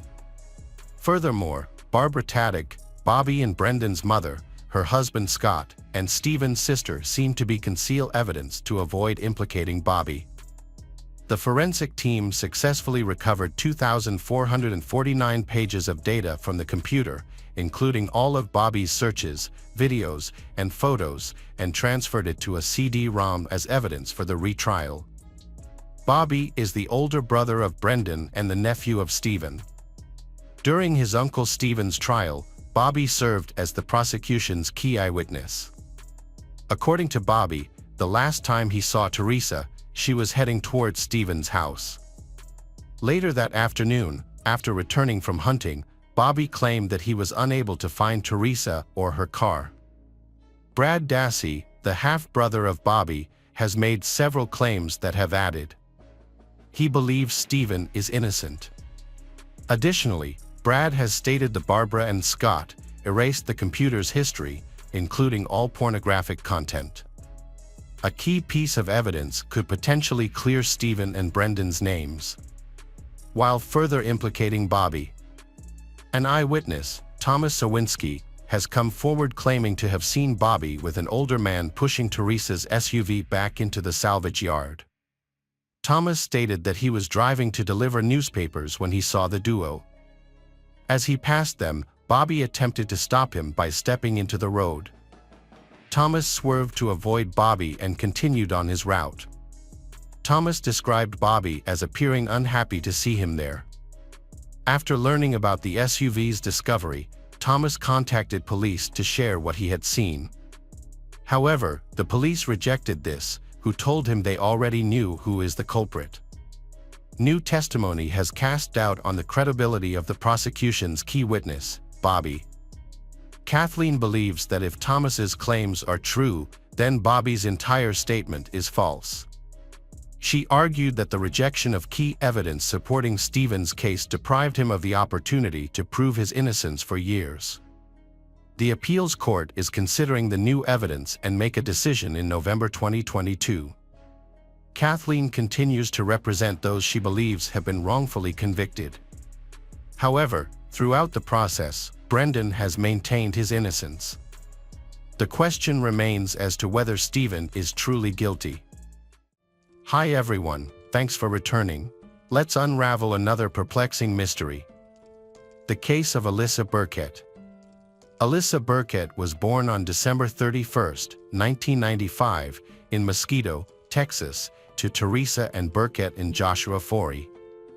She has 3 older sisters, Nikki, Madison, and Taylor, and 2 older brothers, Landon and Tyler.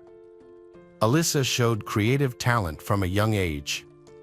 At the age of 7, she dreamed of becoming a fashion designer and even made her own clothes.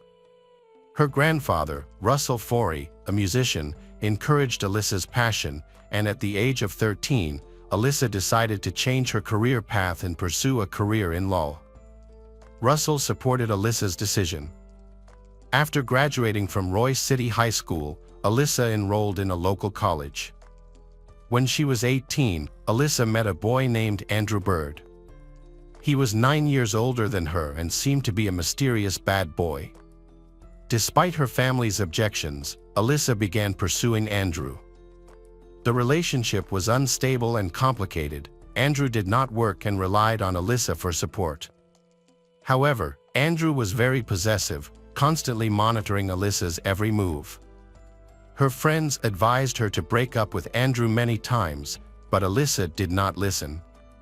In January 2019, 23-year-old Alyssa discovered that she was pregnant with Andrew's child. This unexpected pregnancy took Alyssa by surprise and forced her to rethink her future plans. Alyssa suspected that Andrew would not be a good father in the future, so Alyssa decided to break up with Andrew and raise her daughter on her own. Alyssa dropped out of college because of her pregnancy. On December 31, 2019, her 24th birthday, Alyssa gave birth to a healthy baby girl and named her Willow. Despite the challenges ahead, Alyssa is still trying her best to be a good mother. Alyssa often shares family photos on social media platforms.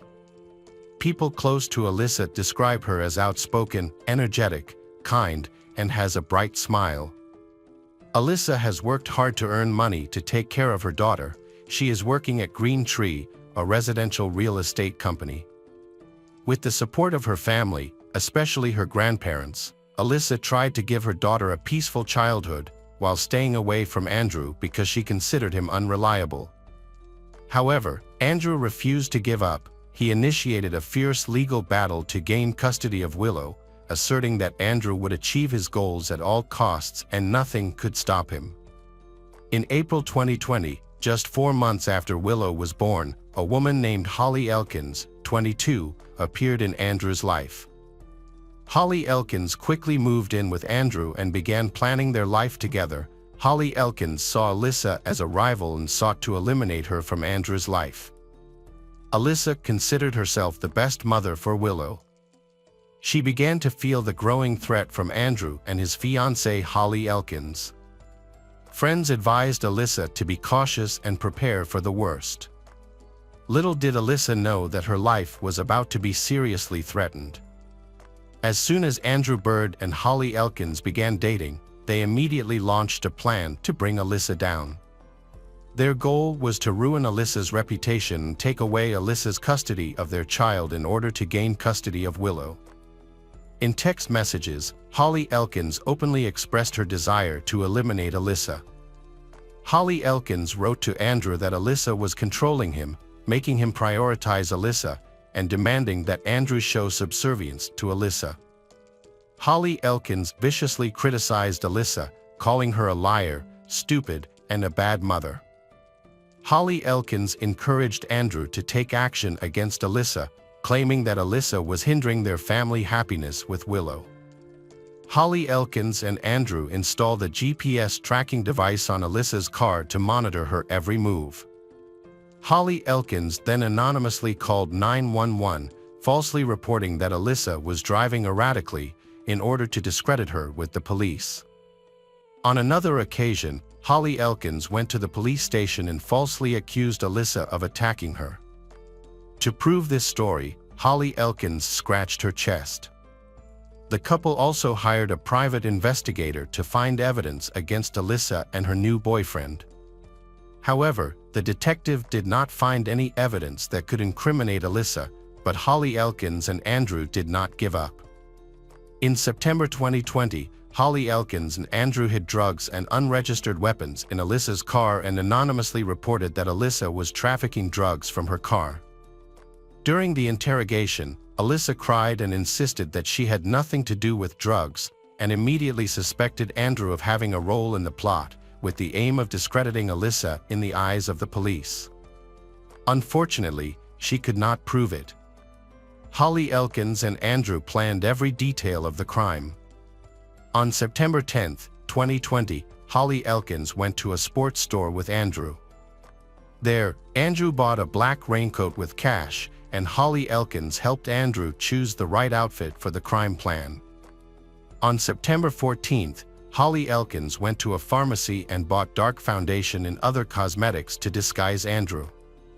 On September 19, Holly Elkins and Andrew stopped by a hardware store where they bought shotgun shells and a large Camillus knife. Both the gun and knife would be used by Andrew to take revenge on his daughter's mother, Alyssa. During the last week of September, Holly Elkins texted Andrew frequently, urging him to carry out the plan. Holly Elkins stressed that they needed to resolve the issue. Holly Elkins knew that their relationship would be in danger if Andrew did not act. Upon receiving the text messages, Andrew put his plan into action. The search history on Andrew's phone showed that he had begun researching how to remove gunpowder residue from his hands after shooting, indicating that Andrew did not want to leave any traces. 6 days before the attack, Alyssa and Andrew purchased a used black Ford Expedition. Andrew told the seller that he would use the car to supervise a school project. On the morning of October 2nd, Andrew disguised himself as another man. Andrew wore a black raincoat and parked his Ford Expedition SUV near Alyssa's home. Through text messages provided by Holly Elkins, Andrew learned Alyssa's daily routine and determined where Andrew could find Alyssa. On the morning of October 2nd, 2020, Alyssa dropped off her 1-year-old daughter, Willow, at her grandmother's house while she was on her way to work at Green Tree Home Management in Carrollton, as she did every day. Alyssa parked her car in front of the office around 9 a.m. and was about to enter the house when a black SUV sped toward her car. Andrew, dressed in a black hoodie, wearing a mask and holding a handgun, attacked Alyssa. She had no chance to react before he approached her and shot her in the head through the window. Alyssa dropped to the steering wheel, her face and hair covered in blood. Despite her serious injuries, Alyssa still had enough strength to open the car door and tried to crawl toward the office door. Alyssa was trying to call for help, but her body was weak and covered in blood. Despite the critical situation, Alyssa showed incredible willpower in her final moments. Andrew quickly returned when he saw movement. He pulled a large hunting knife from his coat and attacked Alyssa, who was on the ground. Andrew grabbed Alyssa's hair and brutally stabbed her multiple times in the neck, chest, and abdomen, totaling at least 13 wounds. Alyssa died on the spot from these severe injuries. When Alyssa's coworkers ran out to the parking lot after hearing her screams, they found Alyssa lying in a pool of blood with her throat slit. They attempted to revive Alyssa using CPR but were unsuccessful.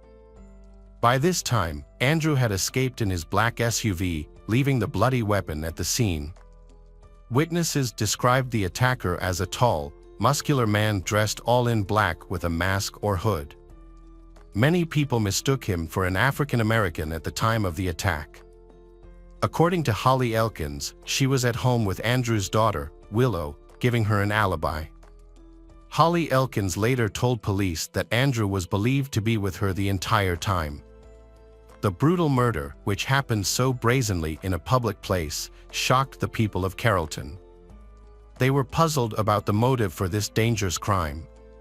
However, Alyssa's loved ones and friends immediately suspected Andrew Bird.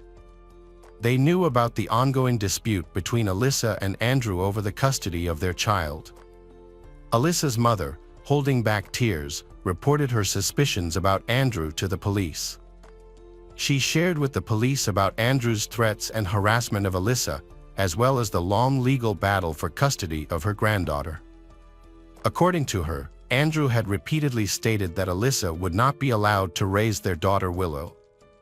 The investigation into Alyssa Burkett's murder was launched. At first, Alyssa's colleagues provided details about the attacker's appearance. This man, despite wearing a mask, was tall, muscular, appeared to be muscular, and some even thought he was African American.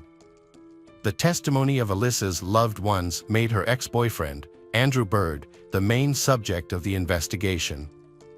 Alyssa's new boyfriend also said that Andrew had given them detailed addresses, even though no one had told Andrew. Based on this information, police began tracking Andrew's location in Rowlett. Not long after, they saw Andrew, along with his daughter Willow, packing up to leave for an extended period of time. When Andrew got into the car, the police stopped and searched the unmarked car. During the search, they found men's boots cut into pieces and soaked in drugs. Police discovered items related to camouflage makeup, napkins with makeup on them. When police searched Andrew's home, they found a lot of evidence. They discovered the pin for a GPS tracking device that Andrew had attached to Alyssa and her new boyfriend's car. Police also found an automatic silencer for a handgun and a cache of weapons. And police also found the phone that Andrew used when he called the police to report the discovery of drugs in Alyssa's car. Police confiscated 3 of Andrew's phones. When police checked the search history of one of those cell phones, they found questions about how to disassemble a gun barrel on his hand.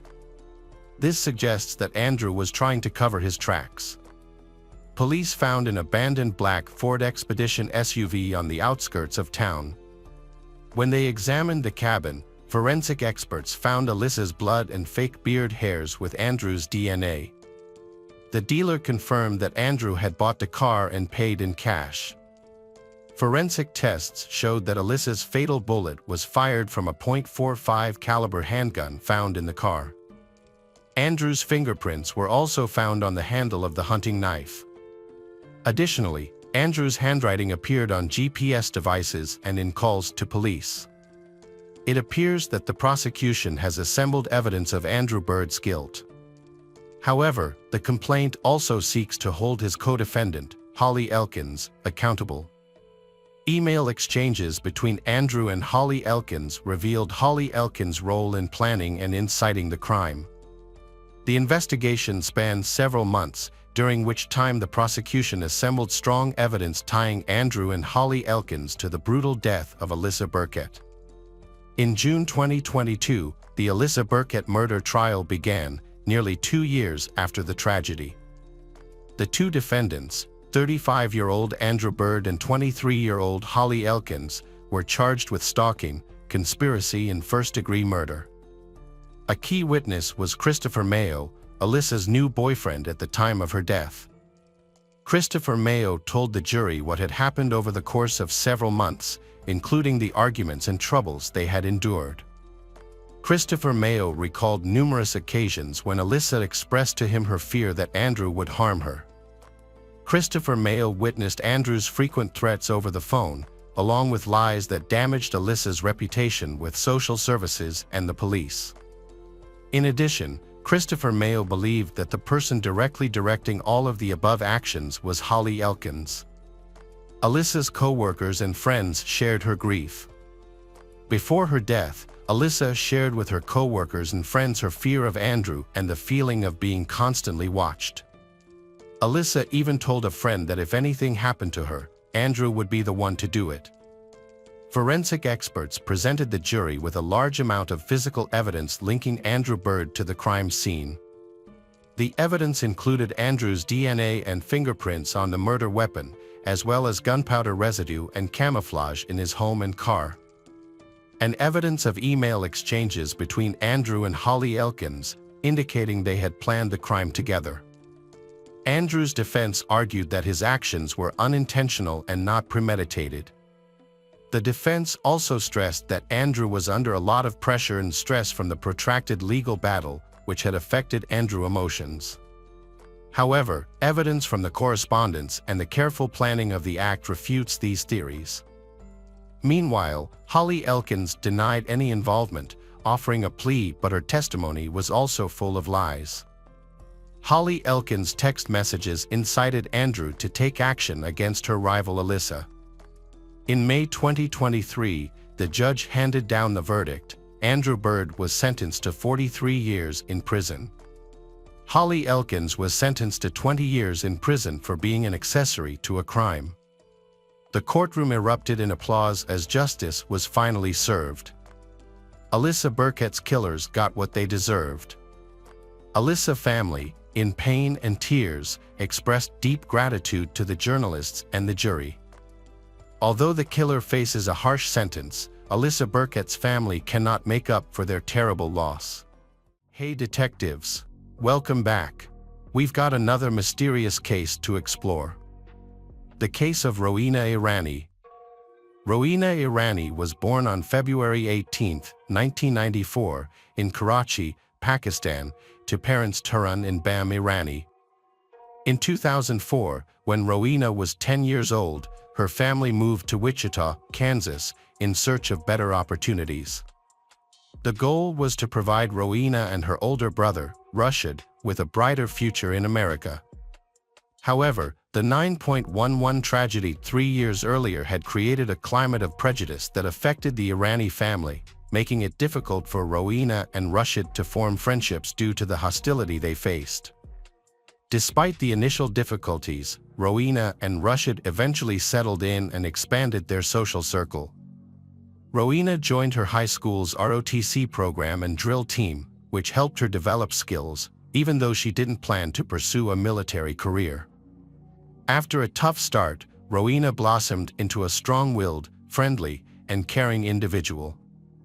Rowena graduated from Wichita Heights High School in 2012 and enrolled at Wichita State University, choosing to live at home while pursuing a degree in psychology.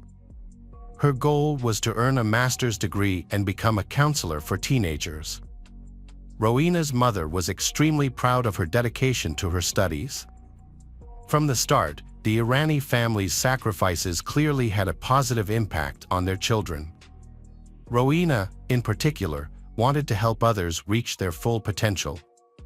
She started working at the Wichita Children's Home, a place for neglected, abused, and emotionally distressed youth.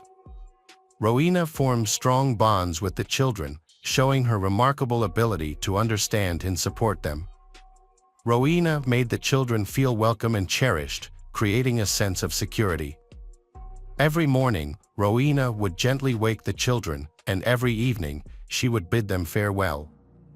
The children looked forward to sharing their daily experiences with her, no matter how small. Rowena also helped the children set goals and find ways to achieve them, showing her dedication to their well-being. Rowena demonstrated a strong commitment to helping troubled youth. And her outstanding academic record as a psychology major indicated she had found her purpose in supporting others. She seemed to be living the American dream her parents had sought. However, problems in her personal life soon arose, ultimately leading to a tragic outcome. In May 2016, Rowena reconnected with Dane Owens, a family friend, at her brother's wedding.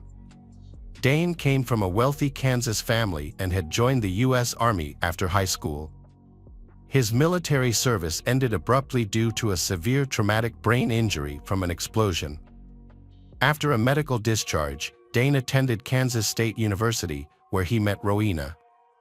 They soon developed strong feelings for each other. But problems soon arose due to Dane's behavior. He was possessive, controlling, and had a quick temper. People close to Rowena said that Dane became obsessed with the idea of marrying her and starting a family right away, even though she wasn't sure about it. At 22, Rowena wanted to finish college before making such a big decision. Dane's insistence on marriage and his intense behavior scared Rowena, her feel like the relationship was moving too fast. When she asked for space, Dane wrote a disturbing letter, begging her not to leave him and hinting that he might harm himself if she did. This led Rowena to end the relationship. At first, it seemed like Dane accepted Rowena's decision when she reiterated that she wasn't ready for marriage or starting a family. However, just 1 week after giving her space, Dane started pressuring her again about getting engaged, planning a wedding, and having kids. His actions made it clear that he saw Rowena as a prize to be won.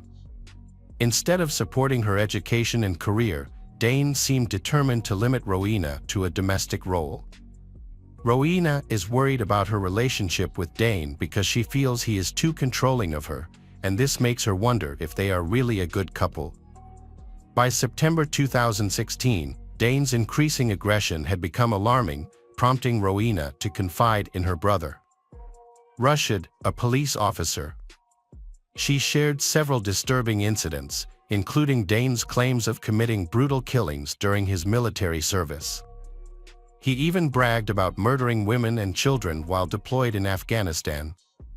Rowena found these revelations deeply disturbing. Furthermore, Dane had expressed his intention to kill an ex-girlfriend who had ended their relationship. He confessed that following the breakup, he became consumed by a desire for revenge and struggled with emotional instability, to the point where he even contemplated committing murder. Rashad agreed with Rowena's assessment that Dane posed a genuine threat and he seemed capable of violent acts against her. On September 23, Rowena ended her relationship with Dane. She blocked his phone number and social media profiles to distance herself. However, Dane refused to accept the breakup and started planning his revenge. Despite recovering from shoulder surgery and being unable to handle a firearm properly, Dane bought a .45 caliber handgun. On October 3, over a week after the breakup, he secretly visited Rowena's residence while her family was away. Surveillance cameras caught him parking his vehicle away from the house and approaching stealthily, hiding the firearm in a sling due to his injured arm. Dane entered the house through an unlocked door and waited for Rowena. When Rowena appeared, he aimed his gun and fatally shot her in the head. This was a deliberate and carefully planned violent act committed by someone who was excessively controlling. After shooting Rowena, Dane quickly left the house through the back door and drove away to avoid being caught. During his escape, he stopped to get rid of important evidence, including the handgun magazine and Rowena's phone, in various ponds in Wichita. Meanwhile, Rowena was left alone in her home, severely injured and bleeding heavily, for several hours. At around 4 p.m., her mother, Tayan, returned home after being dropped off from work. Tayan was worried because Rowena usually picked her up. But she couldn't reach Rowena by phone. She got a ride from a co-worker and went home, where she found Rowena lying motionless on the floor, surrounded by a large amount of blood, with severe head injuries. Tayan immediately called for emergency services, but it was too late to save Rowena. Rowena's condition was extremely serious due to a gunshot wound and significant blood loss. She fought for her life at Wesley Medical Center for nearly 24 hours, while her family stayed by her side, hoping for a miracle. Tragically, she passed away on October 4 at just 22 years old. Her promising life was tragically ended by a violent act. Despite their intense grief, Rowena's family was determined to find justice for her murder. Rashad quickly focused the investigation on Dane, Rowena's ex-boyfriend, who had been causing her a great deal of fear before her death. Dane was soon found and brought in for questioning. After being arrested and taken to the police station, he admitted to holding a grudge against Rowena for breaking up with him. When questioned further, Dane tried to claim that Rowena's death was an accident, but the evidence proved this was not true. Dane told investigators that he had shown up at Rowena's home unannounced, carrying a loaded .45 caliber pistol and hoping to talk about getting back together. However, Dane claimed that the firearm was hidden in his arm sling and he never intended to threaten or harm Rowena when he entered the house looking for her. He said when Rowena suddenly appeared, he was startled, causing a moment of panic due to post-traumatic stress disorder from time in the military. Dane alleged that he accidentally fired a shot in her direction. He explained to detectives that he was left shocked and horrified after the bullet accidentally struck Rowena in the head, resulting in her immediate collapse to the ground. Panicked, he fled the scene and later got rid of the evidence. Despite his claim that the shooting was an accident caused by a reflex, detectives did not believe him. The security footage and his admission of sneaking up on Rowena with a loaded gun, his attempt to dispose of evidence, and the execution-style gunshot wound to Rowena's head all suggested a planned and deliberate murder. In November 2018, Dane Owens stood trial for Rowena's murder after years of delays, with the case being heard by a jury. The prosecution presented case with substantial evidence, leaving no doubt about Dane's guilt. They portrayed Dane as a possessive and controlling individual who turned violent when rejected. Dane's delusional fantasies led him to end Rowena's life. After only 3 hours of deliberation, the jury found Dane guilty of first-degree murder and aggravated burglary, resulting in a life sentence in Kansas. Dane was punished for taking Rowena's life due to his wounded pride. He will not be eligible for parole for 25 years, and his chances of release are low due to the brutality of his actions. He is currently serving his sentence at the Hutchinson Correctional Facility in Hutchinson, Kansas. Rowena's life was ended by someone she once loved. It's heartbreaking to think of the terrible actions of Dane, who took Rowena's life, depriving her of a bright future at such a young age. Hi everyone, thanks for returning. Let's unravel another perplexing mystery. The case of the Roman family. Jean-Claude Roman was born on February 11, 1954 in Laos, France, and grew up in Claques, Jura. He received his baccalaureate in 1971. He began his studies at Lycée du Parc in Lyon but dropped out after 1 semester. He then enrolled in medical school. Florence Cray was born on March 6, 1956. She pursued a medical degree at the University of Lyon, where she met Jean-Claude Roman, a distant cousin of her family. Initially, they didn't have a strong connection and barely spent time together. However, through mutual friends and study sessions, they gradually grew closer. Jean-Claude was attracted to Florence and he made an effort to win her over. In return, Florence considered him an ordinary person, not particularly outstanding. Her ideal partner was someone who combined the typical qualities of a doctor: intelligent, charming, and attractive. After failing her second exam, Florence decided to switch from medicine to pharmacy. Jean-Claude and her friend Luc Ladmiral also supported her decision. The three of them maintained the habit of studying, taking exams, and supporting each other for a long time, finally graduating in 1980. Florence and Jean-Claude then married, and 6 years later they welcomed their first daughter, Caroline. 2 years later they had a son, Antoine, after Caroline was born. Florence lived a normal life as a wife and mother, working part-time locally to support her family. Her husband, Jean-Claude Roman, worked for the World Health Organization in Geneva, near their home in France.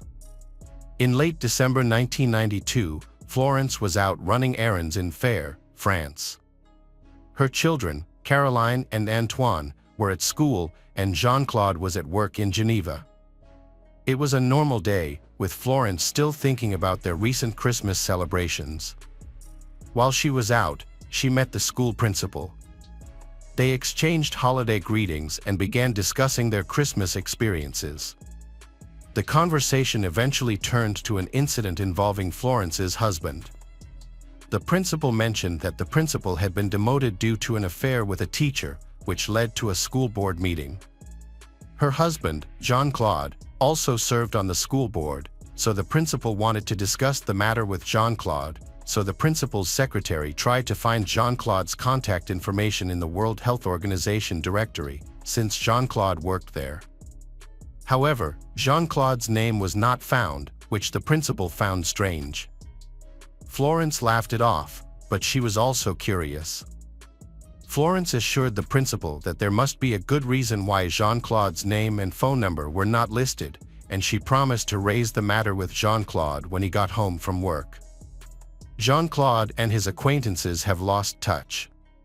He keeps his professional life private, sharing very little with family and friends. His wife, Florence, believes he is a respected researcher in the medical field, but she knows little about his work, and Florence does not even have his office phone number. If Florence needed to contact him urgently, she would page him, and he would call her back as soon as possible. When friends asked Florence about Jean-Claude's role at the World Health Organization, WHO, she would laugh and admit that she wasn't sure. Sometimes, she would jokingly speculate that he might be a secret spy. In 1992, Florence discovered that the WHO hosted an annual Christmas tree event, where staff members could bring their families to decorate a tree together. What surprised her was that Jean-Claude had never mentioned this event to her. Florence was deeply disturbed by the recent events surrounding her husband. First, the school president revealed that her husband was not listed in the WHO directory, despite his claims of working there. Then, she discovered that a significant family event had taken place at his workplace over a decade ago, which he had never mentioned to her. These discoveries likely weighed heavily on Florence's mind. However, during the holiday season, Florence's brother visited the family and noticed a profound sadness surrounding Florence. As the new year, 1993, began, Florence and Jean-Claude spent time together, going shopping. During their outing, Florence insisted that Jean-Claude buy himself a new suit. On January 5, Jean-Claude withdrew a total of 2,000 francs from 2 different ATMs. He then gave 500 francs to a homeless person he met before going to a gun store. At the gun store, Jean-Claude purchased tear gas canisters, cartridges, a silencer for a .22 caliber rifle, and a stun wand. Jean-Claude returned home, however, on January 11 at 4 a.m., a frantic call was made to the fire brigade, reporting a fire at the house. Garbage collectors on their early morning rounds discovered the house on fire and immediately alerted the fire brigade. The firefighters rushed to the scene and began extinguishing the flames. While they were working, they noticed someone moving in the upstairs bedroom window, indicating that the person was seeking help. Medical personnel were called, and the person, who was Jean-Claude, was rescued from the burning house. After being rescued, Jean-Claude was found unresponsive and in shock. Paramedics immediately attended to him, and he was taken to the hospital, where he eventually fell into a coma. The fire was quickly extinguished, allowing first responders to enter the premises. A family friend, Dr. Luc Ladmiral, was called to the scene and was met with the devastating sight of the charred remains of Antoine, Caroline, and Florence being carried out on stretchers. When a household fire results in fatalities, the police typically launch an investigation to determine the cause of the fire and rule out any potential criminal activity. In this case, due to the significant loss of a prominent doctor's family, law enforcement authorities began an investigation into the tragic fire at the Roman residence. During the examination of Florence's remains, the medical team found evidence of blunt force trauma to the back of her skull, which raised suspicions and sparked an investigation. Further examination revealed that Florence did not die from the fire, but from the blunt force trauma. The examination of the children also yielded a disturbing discovery. Caroline and Antoine did not die in the fire, but were shot hours before the fire started. This new information indicates that the cause of death occurred before the house caught fire. As a result, the police have opened an investigation into the suspicious deaths of Florence and her children. However, Jean-Claude is in a coma and unable to provide any information, so the police have to look for other leads. Florence's home became a crime scene and police began interviewing relatives, acquaintances, and neighbors to find out what had happened to the family. As part of the investigation, police also contacted Luc Ladmiral, the doctor who witnessed the victims being taken from the scene. Luc had no idea what was going on, and Luc had no clue who the Florence family had enemies when asked by the police. Luc still couldn't think of anyone who might want to harm them. However, Luc was asked to come in for questioning again a few days later. During this questioning, the police asked Luc about the family's relationships and any recent events that might have led to the fire. After a thorough questioning, the police still couldn't find any reason to believe that the family had any enemies or that anything unusual had happened before the fire. The investigation then turned to Jean-Claude, and what they discovered was horrifying. Jean-Claude had never actually worked for the World Health Organization, nor had he ever lectured at the University of Dijon. In fact, he wasn't even a qualified doctor. Luc is initially skeptical, but as he thinks back to his time studying with Jean-Claude, he begins to realize that something is wrong. Luc recalls a specific incident from his second year when Jean-Claude was absent from an exam, and Luc visited Jean-Claude at home and found him unwell, with clammy skin, a pale complexion, and dark circles under his eyes. Jean-Claude confided in Luc that he was battling lymphoma, a cancer that had been under control but worsened by the stress of the exam. Luc promised to keep this a secret, especially from Florence, as Jean-Claude had asked him to.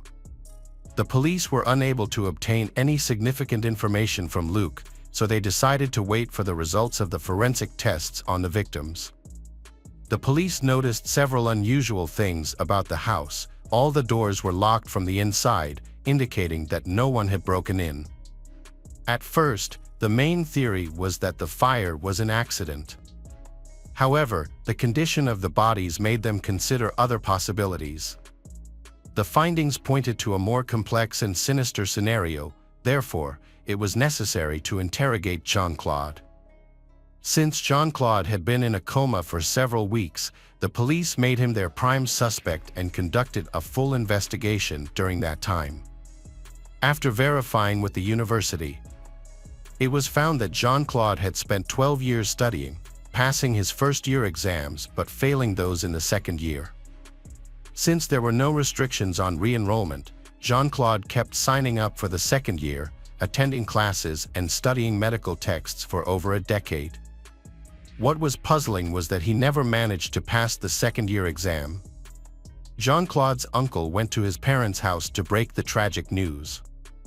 When Jean-Claude's uncle entered the house, he found the bodies of Jean-Claude's mother and father dead, both shot with the same gun used to kill Antoine and Caroline. An autopsy confirmed that the gun was the same, and the estimated time of death suggested that the murders were related. The situation becomes even more mysterious after the tragedies become public. The police receive an anonymous call from a woman. She is reluctant to get involved in the investigation but has important information to share.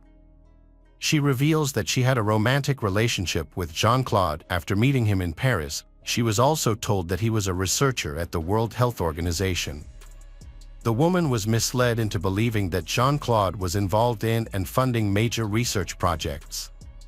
He also presented himself as having a significant position in Geneva's banks, making them seem very attractive. Jean-Claude convinced her to invest in a Swiss bank by offering an unusually high 18% interest rate. The woman eventually agreed to give Jean-Claude 990,000 francs to invest, expecting to receive her returns after 3 months. As the deadline approached in early January, she reminded Jean-Claude of their agreement, stressing that she urgently needed the funds to support herself and her family. After negotiating, Jean-Claude invited the woman to dinner with a well-known politician, which sparked her interest in recovering her investment. On the agreed day, Jean-Claude picked her up in Paris, and they began their journey. However, as night fell, they found themselves lost on the road. Jean-Claude suddenly stopped the car and attacked the woman with tear gas, a stun wand, and a cable in an attempt to subdue her. Despite being caught off guard, the woman fought back fiercely and managed to escape the vehicle. Jean-Claude chased after her but stopped when she begged for mercy. After his plan failed, Jean-Claude begged for forgiveness and used a familiar excuse with the woman, claiming that his lymphoma was acting up, causing his erratic behavior. The woman agreed not to talk about the incident. As the police looked into Jean-Claude, they began to see him as a con man and a manipulator. When Jean-Claude awoke from his coma, he was immediately approached by the police, who wanted him to confess, but Jean-Claude chose to remain silent. With a blank expression, he stared into space, reluctant to speak when the police asked him about the events of January 9th, the fire, the shooting of Antoine and Caroline, Florence's serious injuries, and the discovery of his dead parents. Despite repeated questioning, Jean-Claude revealed nothing. The truth about Jean-Claude's life was finally revealed to the police. That's when he decided to break his silence. The reasons for this sudden change are still unclear, but it marked the beginning of him speaking out. On the evening of January 9th, Jean-Claude and his wife Florence spent a typical night at home. After putting their children to bed, they went to their bedroom. However, Jean-Claude's memories of that night are unclear until he recalls a disturbing scene, finding his wife lying in a pool of blood on their bed, with a bloodied rolling pin in his hand. Confused about what had happened, Jean-Claude claims he didn't remember if an argument had occurred. He then went to sleep beside his wife's body. The next morning, he woke up and prepared breakfast for their children, Caroline and Antoine. He served them cereal and joined them to watch TV. When the children asked about their mother, Jean-Claude told them she was unwell and needed to rest. After breakfast, Jean-Claude urged Caroline to go upstairs to her bedroom. Jean-Claude then took out a .22 caliber rifle, equipped with a silencer, and shot his 7-year-old daughter Caroline in the back of the head, killing her. His son Antoine also met a similar tragic end. After the shootings, Jean-Claude left the house and went about his daily routine, appearing normal to those around him. He bought newspapers and watched television at home. However, Jean-Claude received a phone call from his parents inviting him to lunch, which he accepted. Jean-Claude drove to his parents' home and joined them for lunch. After lunch, Jean-Claude asked his father to go upstairs with him, saying Jean-Claude needed help with a faulty boiler pipe. Jean-Claude's elderly father checked the pipe at Jean-Claude's request. However, Jean-Claude shot his father in the back. He then went downstairs to his mother and shot her. Before leaving, Jean-Claude also shot the family dog. During the trial, when questioned about this, Jean-Claude showed a hint of remorse.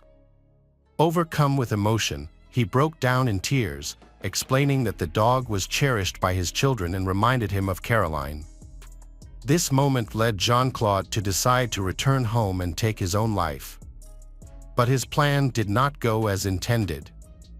Jean-Claude's former lover gave him 990,000 francs for an investment scheme, which he used to support himself. Jean-Claude told many people, including Florence's relatives and family, about the high returns from his investments, and they trusted him because they knew him. Jean-Claude gradually amassed a large sum of money from those who trusted him. To avoid detection by the tax authorities and others, Jean-Claude transferred the money to accounts in his own name in Geneva. Meanwhile, Jean-Claude managed the family finances, keeping his fraudulent activities a secret from Florence. Eventually, the inevitable happened, and it was time for Jean-Claude to face the consequences of his actions. As expected, those who had invested with Jean-Claude began to demand their money back, along with the promised returns. Despite having amassed over 2 million francs, Jean-Claude spent it all as soon as he had it to cover immediate expenses, leaving Jean-Claude with little to no savings. The inevitable day came when Jean-Claude had to confess the truth to Florence and the others who had entrusted him with money. Jean-Claude could no longer maintain the lie he had created. Feeling trapped and overwhelmed, he believes that ending his family's lives is a way to protect them from the consequences of his fraud. Jean-Claude then plans to commit suicide to avoid facing the reality of his situation. On June 23, 1996, Jean-Claude's trial began. Throughout the trial, Jean-Claude remained largely silent, sitting behind a glass partition with police on either side. On July 2, the court delivered its verdict. Jean-Claude was found guilty of murdering his wife, children, and parents. He was given a life sentence with no chance of parole for 22 years. After serving time in prison, Jean-Claude claimed to have become a devout Christian and expressed remorse for his actions. In 2019, Jean-Claude requested to be released from prison to live in a convent, where he could spend the rest of his life in repentance. The judge agreed to Jean-Claude's request. Hello again, true crime fans. We've got another mysterious case to explore. The case of Ingrid Lyne.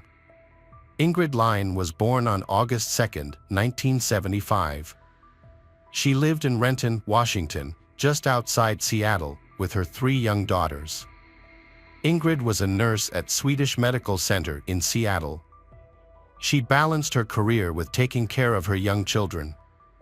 After divorcing Philip Lyne, who was also the father of her children, they agreed to share parenting responsibilities. Although divorced, Ingrid and Philip still maintained a friendly relationship to effectively raise their daughter together. Ingrid's world revolved around her daughters, Noelle, 10, Brooke, 8, and Reese, 6. She was devoted to their safety and happiness, willing to sacrifice whatever was necessary. On April 9, 2016, Philip Lyne visited Ingrid at their residence in Renton, Washington, in a visit intended to care for their children together. Philip was sure that Ingrid would be home to welcome him. But when he arrived at the house, Philip was unable to reach Ingrid by phone, so he then contacted Ingrid's mother, Jorga, for support. Jorga and Philip entered Ingrid's house using Jorga's key and began searching for Ingrid. They found Ingrid's wallet, phone, and other personal items, including her driver's license, but no sign of Ingrid. It seemed unusual for her to leave without telling anyone. Worried, Jorga decided to report Ingrid missing to the authorities. As the investigation progressed, police spoke to Ingrid's friends and neighbors, eventually learning that she had mentioned going on a date with a man the night before. A neighbor also mentioned that Ingrid had recently started seeing a man named John, which was news to Jorga and Philip. Ingrid and Jorga had previously shared phone accounts, allowing Jorga to access Ingrid's call logs. When reviewing the logs, Jorga discovered that Ingrid had made multiple calls to a number registered in Montana. Jorga became suspicious and looked up the phone number online and discovered it was linked to John Robert Charlton's Facebook account. Concerned for Ingrid's safety, Jorga sent a text message to the number on Saturday, saying she had contacted 911 to report her daughter missing. John Charlton replied, looking surprised and asking what was going on. He explained that he and Ingrid had attended a Mariners game the previous day but then broke up because Ingrid needed to take care of her children early the next morning. Even though Jorga was repeatedly asking him to talk to the police, John Charlton refused to stop responding. The case reached a new turning point on April 9th, when a Seattle resident named Mike Novasio placed an emergency call to authorities. Mike reported that when he returned home, he noticed one of his recycling bins had an unusual weight, which had been left outside for collection on April 7th. Mike had noticed something was wrong and had decided to investigate. When he had opened the trash can, he had been shocked to find 3 clear plastic bags, one of which had appeared to contain human remains, which was why he had immediately called the authorities. When the police and medical examiner had arrived, they had carefully examined the contents of the bags. Inside, they had found a human head, a foot, an arm, and a leg. Although the remains had shown no signs of decomposition, facial features had still been recognizable, allowing them to identify the remains as those of Ingrid. In the following days, more of Ingrid's remains had been found. Some had been discovered at a recycling facility, while others had been found in coolers at another location. Unfortunately, not all of Ingrid's remains had been found. During a search of Ingrid's home, police had found tickets to a Mariners game on her laptop dated April 8. It had been believed that Ingrid and John had attended the game scheduled for 7:10 p.m. on April 11. As a result, John had been arrested and taken for questioning. During interrogation, John had admitted knowing Ingrid and said they had been dating for about a month after meeting online. He had usually spent the night at her place. But on this particular night, he hadn't because her children would be home the next day. John had claimed that he had gone to a bar with Ingrid after the Mariners game and then driven back to her home in Renton in her car. He had said he had been very drunk and didn't remember much of what had happened after that. He had remembered having sex with Ingrid and her acting strangely, but his memory of the rest of that night had been unclear. When asked what he had done afterward, John had said he wasn't sure, but he had thought he might have slept on a sidewalk in downtown Seattle and woken up there the next morning. He guessed that Ingrid had dropped him off downtown before leaving. John had told authorities he was struggling with alcoholism and had no fixed residence. A physical examination had been conducted and John's injuries had been documented with photographs. He had had scratches on his left hand and forehead, cuts on his mouth and chin, and scratches on his chest. His ex-girlfriend had said she had seen him on April 9 and had noticed his lip was swollen and injured. John had explained his injuries by saying he had been robbed, but this had aroused suspicion among investigators due to John still having his wallet. Ingrid's car had been found by law enforcement in Belltown, a neighborhood near Seattle, on April 20. However, this discovery raised a contradiction with John's original statement. John had claimed that Ingrid had dropped him off in downtown Seattle and then had driven back home, but evidence from the car had shown otherwise. Police had discovered trash bags in the car that were identical to the bags containing Ingrid's body parts. 3 fingerprints on the driver's door handle had matched John's, leading to his arrest on suspicion of having killed Ingrid and having stolen her car. John's arrest had been based largely on circumstantial evidence. Despite this, he had pleaded not guilty, and his defense team had argued that there had been no direct physical evidence linking him to Ingrid's murder. Initially denying involvement, John had eventually changed his plea to guilty before the trial had begun. During court proceedings, the prosecution had alleged that John had strangled Ingrid at her home and then had used a pruning saw to dismember her body in the bathtub. John had allegedly dumped Ingrid's body in multiple locations in Seattle. At her residence, police had found a nearly empty package of plastic bags identical to those containing her body. In the bathroom, authorities had discovered a 15-inch pruning saw, suspected to have been the tool used to dismember her body. They had also found human remains underneath the bathtub during their investigation. John had been sentenced to just over 27 years in prison, the maximum sentence allowed under state sentencing discretion. However, Judge Julie Spector had wanted to impose a life sentence because John's actions had been too serious. When given the opportunity to speak, John had apologized to the court and Ingrid's family, and had said that he truly regretted his evil and cruel behavior. John had had a long history of run-ins with the law, including convictions for serious crimes such as aggravated robbery, felony theft, and assault. He had also been arrested for theft. However, it had been his behavior at home that had worried his parents the most. In 2006, John's parents had felt threatened by their son's actions and had obtained a temporary protective order against him. According to court records, John had been struggling with the pressures of life and had been experiencing psychological instability. On March 2, 2006, he had been drunk and aggressive, trying to fight with his parents at his home. His behavior, not only in words but also in actions, had posed a threat to their safety. John's parents had been concerned about his possible cocaine use and his tendency to hold grudges for years. They had also noticed that when he had been drunk or on drugs, he had become scary, making them fear for their safety. One incident that stands out is when John had forced his mother to watch the movie Hannibal and had warned her to watch this and be careful. This behavior had been disturbing and had added to their concerns. Despite initial concerns, John's parents had eventually asked that the protective order be withdrawn. Following Ingrid's murder, the grief experienced by her family and friends had been immense, reflecting the loss of a caring mother, daughter, and friend. In the wake of Ingrid's tragic death, the community had come together to support her family, demonstrating strength through adversity. Ingrid's memory would continue to live on in the hearts of those who had known and loved her. Her story served as a reminder to prioritize safety and caution when meeting people online.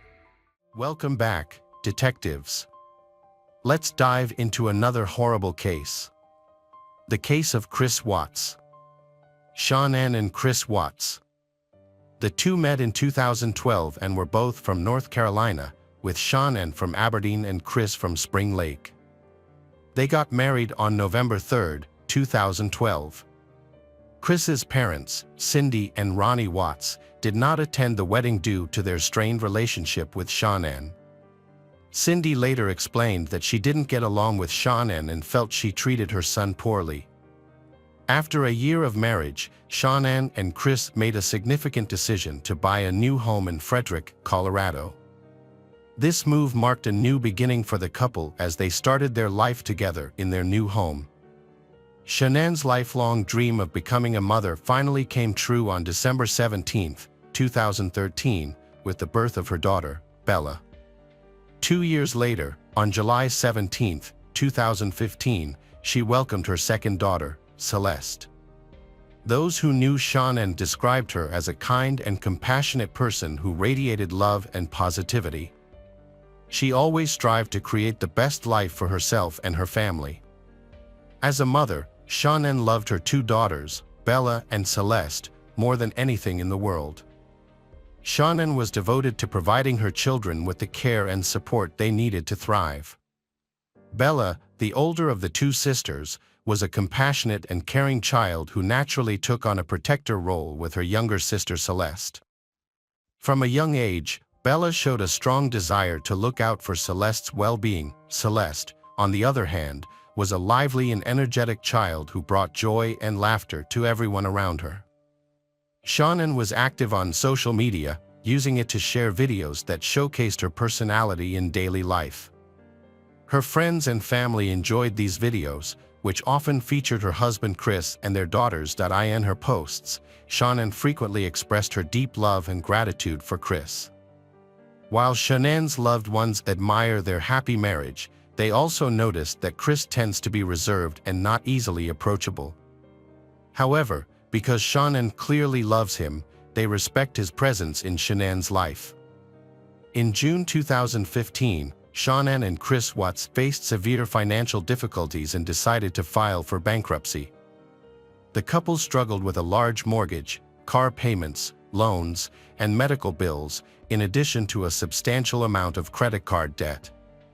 At the time, Chris worked at Anadarko Petroleum, while Shanann was employed at a hospital call center.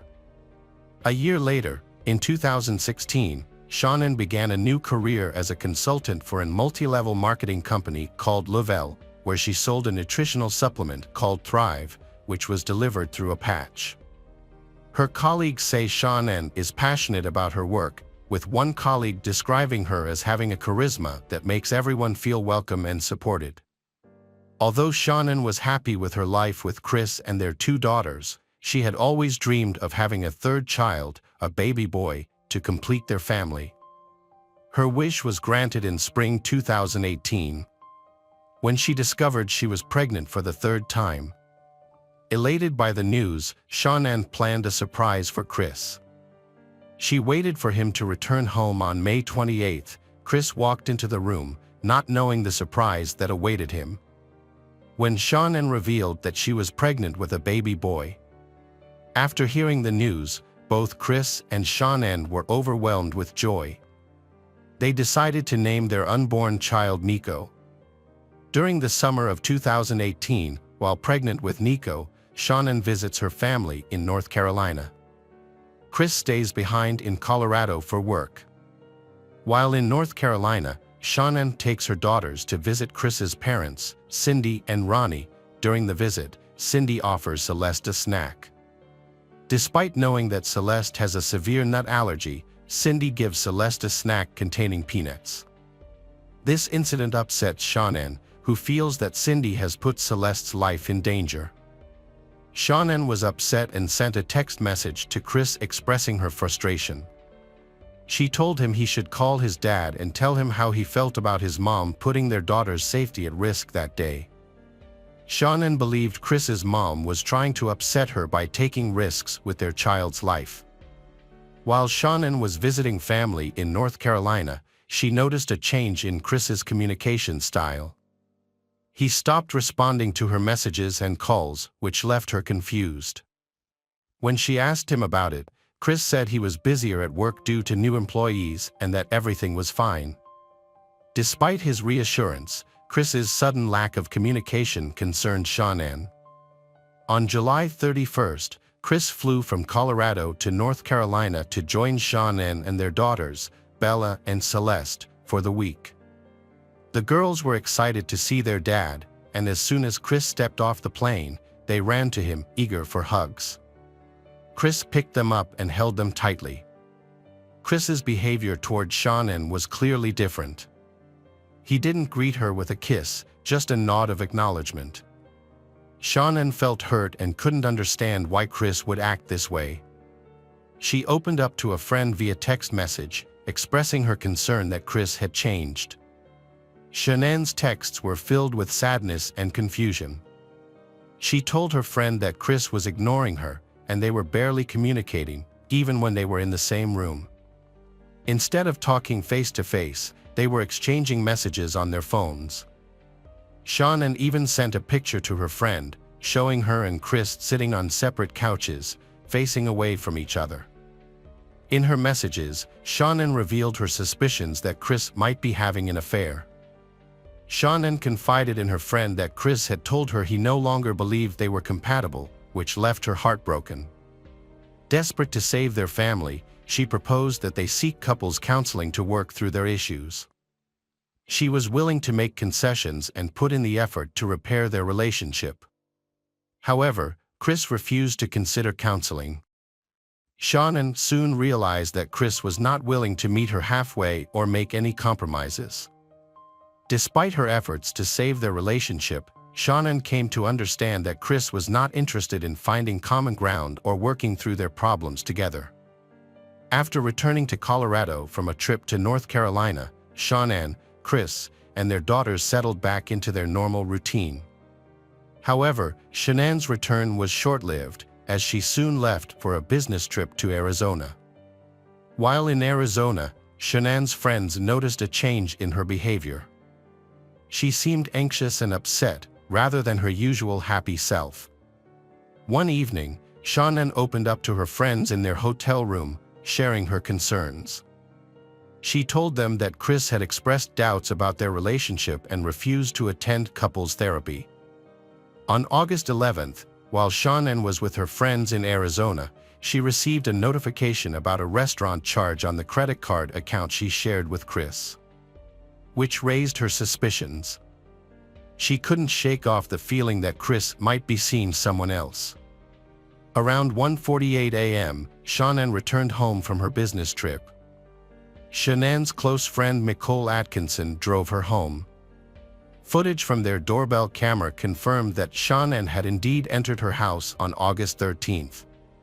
However, as the day progressed, Shannon failed to send her usual good morning messages, alarming her friends. A missed OB/GYN appointment scheduled for 9:30 a.m. did little to quell their concerns. However, when Shannon missed another engagement, a 12:30 p.m. business meeting, Nicole's concerns escalated, realizing something was seriously wrong as Shannon was now uncharacteristically incommunicado for the entire day. Nicole had a nagging feeling that something was wrong and decided to drive to Shannon's house. As she approached the house, her anxiety spiked. Shannon's truck was parked in the garage, which was very unusual. Nicole went to Shannon's house and knocked on the front door, hoping Shannon would answer and explain that she was just tired from her flight the day before. But Shannon didn't respond. Nicole contacted Shannon's husband, Chris, to see if he knew where she was. Chris told her not to worry, thinking that Shannon might have taken their daughter to visit a friend. However, this explanation did not make sense. Shannon didn't have any plans to meet up with her friends, and they were starting to get concerned. They told Chris that they were going to report Shannon and their daughters, Bella and Celeste, missing to the police. Chris didn't want to involve the police, but Nicole was worried about her friend and decided to call 911 to report them missing.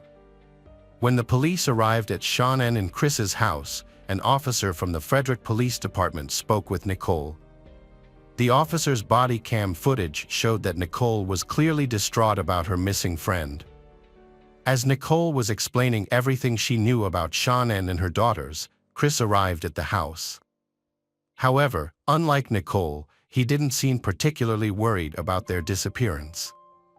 During the search of the house, the officer found Shannon's purse, which was surprising since she and her daughters were missing. Inside the purse, the officer discovered medication for Shannon and her two daughters, which added to the concern. The discovery of the purse made Nicole even more anxious, but Chris remained calm. The officer also found Shannon's wedding ring, left on the bedside table, which seemed unusual given the circumstances. The officer and Chris then went to a neighbor's house to review footage from their security camera. The camera's angle captured part of the driveway and garage of Shannon and Chris's house, which might provide some clues.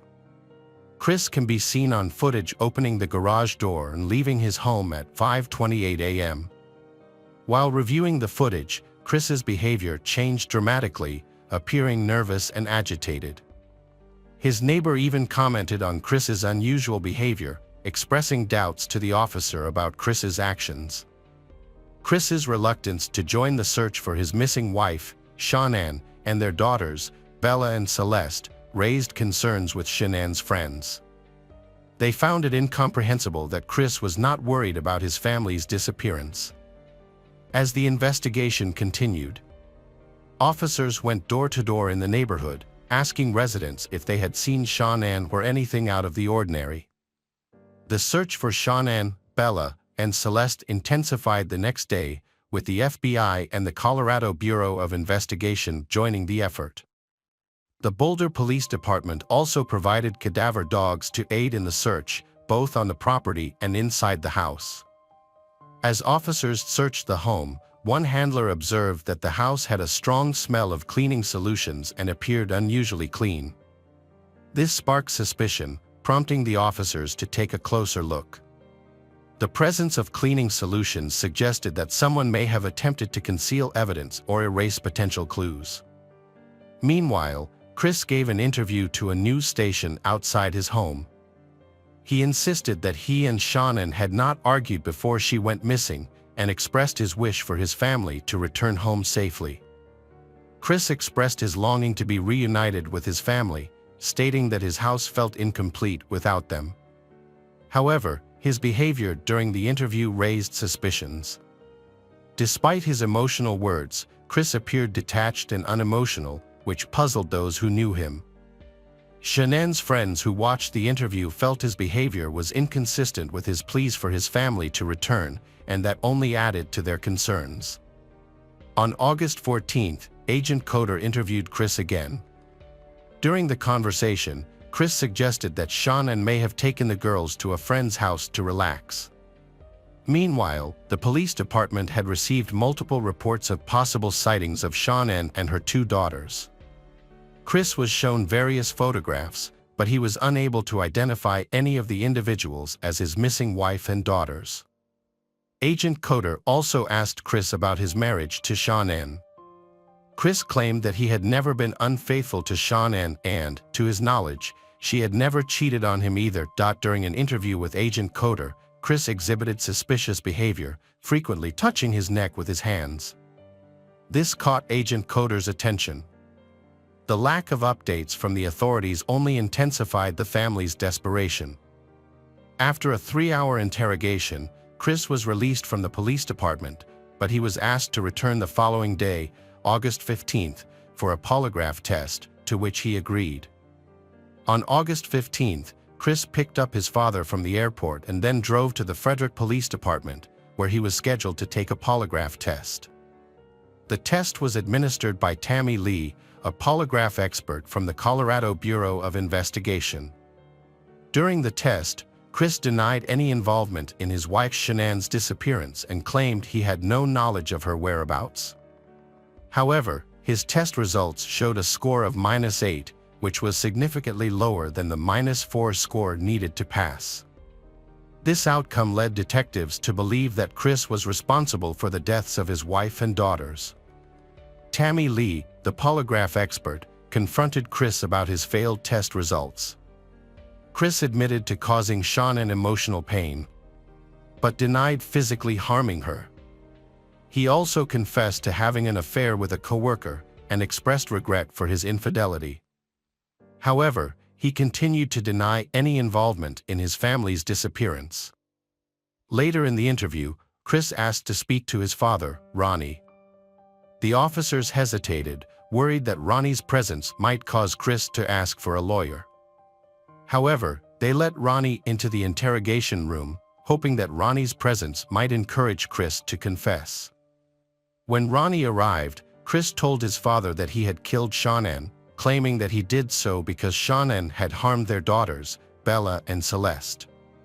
The detectives did not believe for a moment that Shanann had hurt her daughters. Chris eventually confessed to burying Shanann in a shallow grave at one of his work sites and disposing of the bodies of their daughters in oil tanks.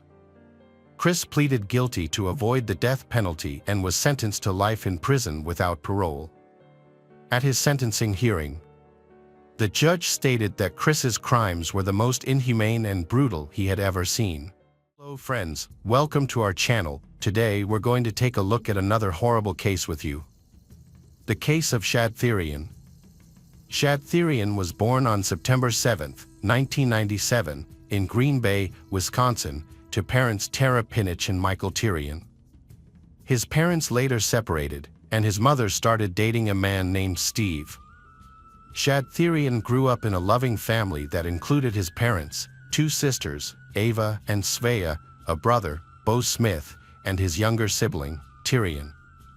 He was also surrounded by a large, close-knit family that included paternal and maternal grandparents, as well as many aunts, uncles, nieces, nephews, and cousins. Additionally, Shad Thyrion had many friends who were like a second family to him. As a child, Shad attended Howard and SWO schools. However, he later decided to help out with the family business, working alongside his father and grandfather. Shad was a lively and adventurous person who enjoyed activities such as camping, gaming, and spending quality time with loved ones. Shad was a talented and artistic person who loved carving wood. He was also kind and compassionate, often putting others' interests before his own. His empathetic nature made him a loving family member. However, what happened to him is all the more tragic because of his good character. On the evening of February 23, 2022, Shad told his family that he was going out to meet 2 friends. They planned to hang out for the night, and his parents bid him goodbye around 9:30 p.m. At the time, no one knew the danger he was about to face. Shad's mother, Tara, had gone out for a while and returned a couple of hours later. She then went upstairs to sleep, unaware that her son had returned home with his friend Taylor and was in the basement. Several hours after midnight, Tara was awoken by the sound of the front door slamming shut as Taylor left. This startled her, and she came downstairs. Tara called out to her son, but when he didn't answer, she went down to the basement to look for him. As she entered the basement, she noticed a bucket with a rag covering it, and she removed the rag, revealing a horrific sight. Her son's severed head was inside the bucket. Panicked, she immediately called 911.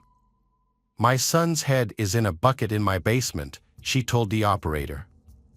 When the operator asked her to confirm what she had seen, she replied, "I looked in a bucket and saw my son's head."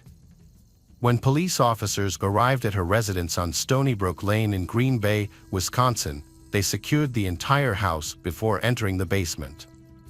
There, they were met with a gruesome scene that left them shocked.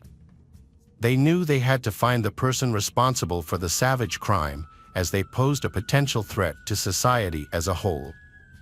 During their investigation, detectives made a disturbing discovery in a bucket: Shad's severed genitalia and head. They then analyzed Shad's phone records and found that on the evening of February 23rd, he had agreed to meet his friends Taylor and Alexander. At around 9:30 p.m., Taylor picked up Shad to hang out at her apartment. According to Shad's mother, Tara, police questioned Taylor and Alexander at their homes. Taylor was living with her friend Scott Thomas at his house. At Taylor's residence, detectives found bloody footprints near her minivan leading up to her apartment. The investigators took Taylor to the station for additional questioning despite having already been charged with a horrific crime, beheading her ex-partner. A bizarre scene unfolded in the interrogation room as Taylor appeared unconcerned by the situation and instead focused on complaining about the room's cleanliness. As she sat, gazing at the camera, it became evident that she showed no signs of remorse or guilt over what she had done to Shad Thyrion. The detective got straight to the point and asked her how she knew Shad. Taylor replied that he was her ex-boyfriend. She also admitted that she had met with Shad on February 23rd in her apartment, where Scott was also present. Additionally, she confirmed that the minivan belonged to Scott. When questioned about the activities she, Shad, and Alexander did that night, Taylor readily confessed that they had smoked weed together. She explained that she was giving Shad a haircut while they smoked. However, after a while, Alexander decided to head home, citing the late hour. After Alexander left, Taylor and Shad decided to go to Shad's house, where he told her that his mother and her boyfriend would be coming home late. They went to Shad's house, where they used ice and also injected trazodone, a medication Taylor had stolen from her friend Scott. This revelation suggested that Taylor struggled with substance abuse, adding another layer of complexity to the case. During the interrogation, the detective realized that Taylor was under the influence of drugs, but continued questioning her anyway. Taylor told Detective Graff that Shad's body was still in the basement. When the detective asked for more details about what happened to Shad, Taylor claimed she couldn't remember, saying she had blacked out after smoking and drinking for a while. During the interrogation, Taylor initially attempted to deceive the detectives but soon realized her tactics were ineffective. She eventually confessed to being intimate with Shad on the night in question, revealing that their encounter involved various props, including a choke collar. As the questioning continued, Taylor acknowledged that she took pleasure in strangling Shad, and that he also enjoyed it. This behavior exposed her sadistic and violent tendencies. When asked about her preferences, Taylor clarified that she enjoyed being the one doing the strangling, rather than being on the receiving end. She also admitted to having a history of engaging in this behavior. When questioned about the whereabouts of the remaining body parts, Taylor expressed regret for not bringing Shad's head with her. However, this regret was not driven by remorse for her actions, but rather frustration with her own mistake, which ultimately led the police to her. The detective was surprised by her straightforward answers, which detailed the dismemberment of Shad's body. Taylor explained that some body parts were in the van, while others were in the basement. What was more astonishing was her lack of remorse after committing such a heinous crime. The conversation then shifted to the whereabouts of the body parts and organs. Taylor explained that they were all in a black bag. The detective wondered if they would need to take the head to a separate location, to which Taylor replied that it would be difficult to dispose of all the organs. The detective suspected Taylor's behavior was indicative of a disturbed psyche or mental health condition, hindering her emotional response to the crime. Alternatively, she might have been under the influence of drugs, triggering her to act on intrusive thoughts.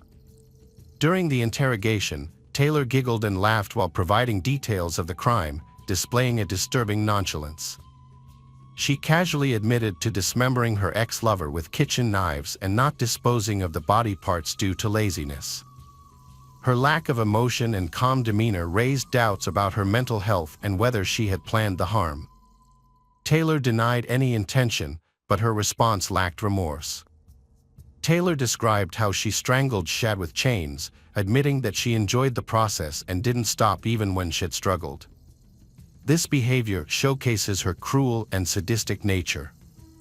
During the interrogation, Taylor shocked the detectives by revealing that Taylor continued to engage in sex with Shad's body after discovering he had passed away. Taylor made a disturbing statement, claiming that when she loved something or someone too much, Taylor felt an overwhelming urge to kill it and lost control. This suggests that Taylor was fully aware of her actions when she dismembered Shad, as the incident occurred immediately after they had been intimate. Taylor openly discussed her disturbing actions after killing Shad, revealing a shocking disregard for human life. Taylor admitted to playing with his body for 2 to 3 hours after his death, demonstrating necrophiliac tendencies. Taylor also expressed regret over not taking any drugs after the incident, knowing it would have calmed her down. During the dismemberment and cleanup process, she became frustrated, but later claimed to have enjoyed it. Taylor explained that she was in a state of panic after the incident and didn't know how to react. She considered calling the police or an ambulance but didn't. When questioned by Detective David about her decision, Taylor expressed regret over her actions. She acknowledged that she had thought about seeking help but was overwhelmed by her emotions. In a later interrogation, Taylor provided a detailed and graphic account of how she dismembered the victim's body. Taylor pulled him over, his head hanging off the bed, near the tub. After I cut his head off, Taylor moved the tub underneath. Taylor explains the sequence: I beheaded the body, blood spilled into a pail, and the head fell in. I poured the contents into a blue Tupperware, finished cutting the head, and placed it in a container. The internal organs are in the Tupperware or scattered around, some in separate plastic bags. I put the bagged organs in a backpack, leaving the blood in the blue tub. Taylor Business was born in Avon, Illinois in November 1997 to Maria and Arturo Coronado.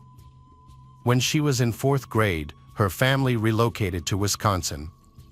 Later, she married Warren Business and had a son, Matto, with him.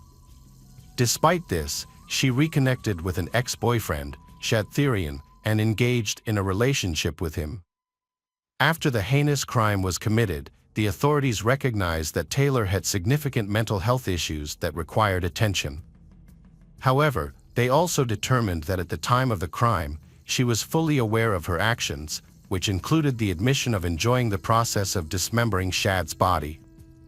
Taylor also confessed to using sex toys on his deceased body and engaging in other forms of physical intimacy with him. Taylor Business was arrested on February 23, 2022, for the murder and dismemberment of her ex-partner, Shad Thyrion. Her trial began on July 24, 2022.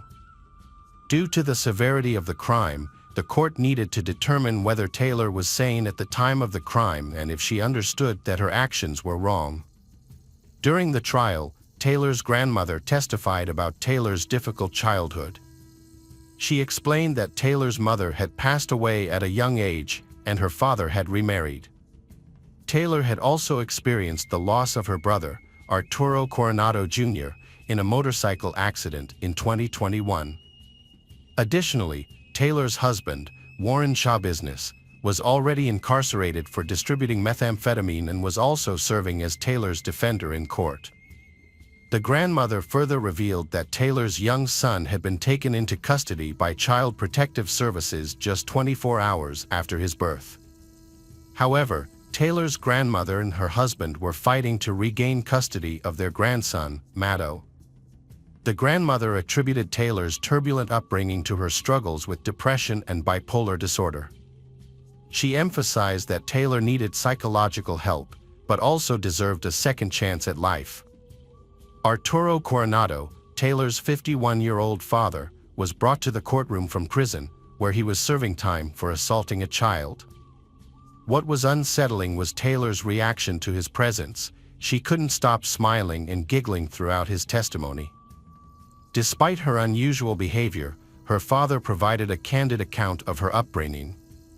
He acknowledged that Taylor had struggled in high school, which led him to send her to live with her grandparents in Texas, where she eventually graduated.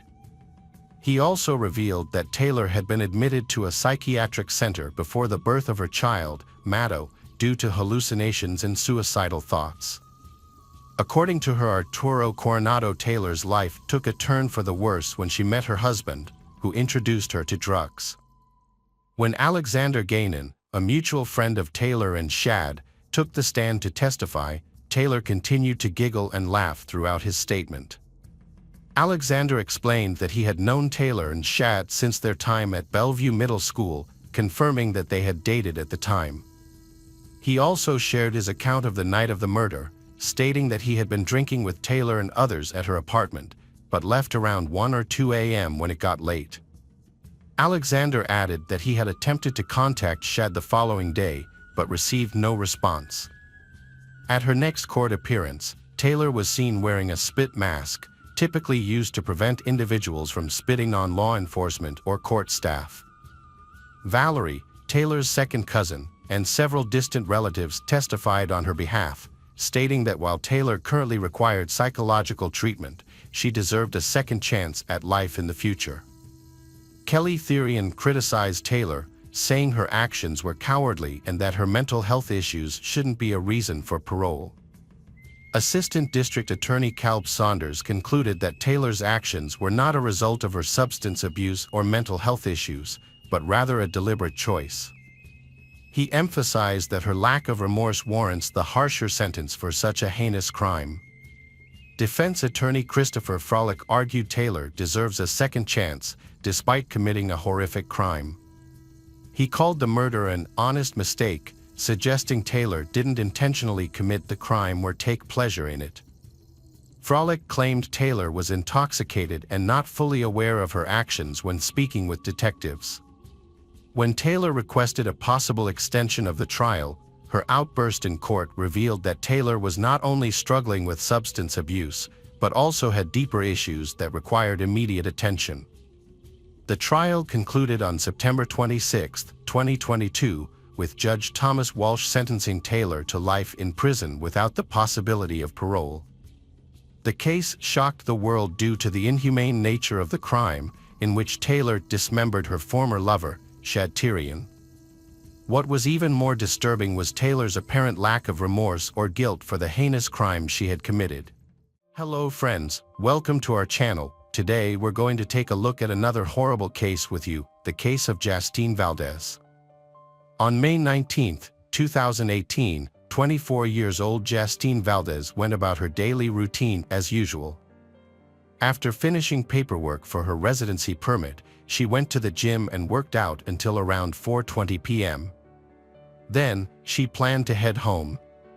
Her mother, Teresa, asked her to pick up some bread on the way, so Valdez stopped at the store before catching the 185 bus to Bray, which left after 6:09 p.m. The bus dropped Jastine off at a familiar stop near her rural home, from which she normally walked the final 15 minutes to her doorstep. However, when Jastine failed to arrive home, her mother Teresa became worried. Teresa was used to Jastine being on time and communicating regularly, but when she couldn't reach her daughter by phone or message, she started to get anxious. As the hours passed with no word from Jastine, Teresa decided to go out and look for her. Teresa's daughter Jastine was expected to return home by bus, but when she failed to arrive, Teresa became increasingly worried and frantic. She stopped people on the street and asked if they had seen Jastine, describing her Asian features and the sporty clothes she was wearing. Despite several people claiming to have spotted Jastine getting off the bus, her disappearance remained a complete mystery. Teresa's worry escalated as each passing minute brought no new information about Jastine's whereabouts or safety. Teresa was overwhelmed by anxiety and eventually reported Jastine missing to the police, in the hope that they could locate her. Detectives promptly started investigating Jastine's vanishing and initiated a thorough search. They looked into her daily routine and questioned people who knew her to explore every possibility, including whether Jastine had left of her own free will. Jastine Valdez lived with her parents, Teresa and Daniel, in the quiet Irish countryside. Her parents had moved to Ireland from the Philippines in search of a better life and brought Jastine to join them in 2015. Despite struggling financially, Jastine's parents worked hard to support her education and well-being. Jastine was a responsible and diligent student, studying accounting at university while working part-time jobs to help pay for her studies and support her family. She worked as a waitress in Bray and as a childcare provider in her neighborhood, and even lived in the servant quarters of a large estate where her parents worked as a gardener and housekeeper. Jastine was known for being reliable, hardworking, and dedicated to her responsibilities. Given her close relationship with her family and her strong sense of duty, it was unthinkable that she would voluntarily leave them behind. Her limited social life and lack of typical teenage rebellion also made it seem unlikely that she would run away. Despite efforts to contact everyone who knew Jastine, no one had any information about her disappearance. As a 24 years old, Jastine had long since moved past her teenage years and was very close to her family, making it unlikely that she would run away. She kept her parents informed about her daily activities, and on the day she went missing, she and her mother exchanged 63 messages. The last message was at 6:24 p.m. when Jastine got off the bus. During the investigation, a crucial tip came from Jastine's coworkers. A woman who was driving by with her 12-year-old son reported a disturbing incident to the police. She claimed to have seen a man pushing a woman who looked like Jastine into the trunk of a black Nissan Qashqai. This incident happened just minutes after Jastine got off the bus, and the police were quickly alerted to the situation. A second motorist soon came across a disturbing scene. An Asian girl was sitting in the back of a vehicle, tapping on the window and clearly frightened. The driver was initially unsure of what to make of the situation, but after discussing it with his wife when he got home, he realized the seriousness of what he had seen. He immediately called the authorities at 7:20 p.m. to report a possible kidnapping. Around the same time, another driver contacted the police to report a suspicious Nissan vehicle driving erratically about 6 kilometers from NS car. Patrol officers quickly responded to the location given by the initial female caller. When they arrived, they found Jastine's broken cell phone and a bag of bread on the roadside, which raised serious concerns for her safety. Based on this evidence, investigators believed that the kidnapper had targeted Jastine while she was walking home from the bus stop. The kidnapper had tried to put Jastine in the trunk of the car, but she resisted. He then forced her into the back seat and drove away to an unknown location. The suspect's black Nissan was immediately put on the wanted list, and a large search effort began, involving patrol cars and helicopters. However, the search was difficult due to the darkness of the night, and no immediate leads were found. When daylight came, the search resumed, and detectives re-examined eyewitness accounts and narrowed down the list of potential suspects. Mark Hennessy, a 40-year-old man, was identified as a person of interest in the investigation because his appearance matched the description of the kidnapper. Police officers visited Mark Hennessy's home, but his wife, Nicola, had no idea where he was. She told them that he had left for a drink after work the day before and hadn't returned. This new information raised even more suspicions about Mark, leading investigators to look deeper into his past. Mark seemed like a model citizen. He was a devoted husband and father of 2 young daughters, with a stable job as an estimator on construction sites. He came from a respected family and lived in a wealthy neighborhood with other young families. He had no prior run-ins with the law and appeared to be a pillar of the community. However, the police knew that people can often hide their true nature behind a mask of respectability. Police officers visited the bar Mark had gone to the night before to ask questions and gather information. The bar staff confirmed that Mark had been there, but only stayed for a short time to have a beer and watch a soccer match around 5:40 p.m. He left the bar in a visibly agitated state and returned around midnight, staying only for 10 minutes before driving away in his car at 11 p.m. After further review, it was discovered that Mark had actually returned to the bar's entrance to chat with someone before leaving again. A review of the bar's CCTV footage confirmed the staff's accounts of Mark's brief visits. However, this still left a gap in his whereabouts between 5:40 p.m. and 11 p.m., and investigators remained unsure of what Mark had done during this time. Meanwhile, detectives also obtained CCTV footage of the bus route that Jastine had taken, which led to a disturbing discovery.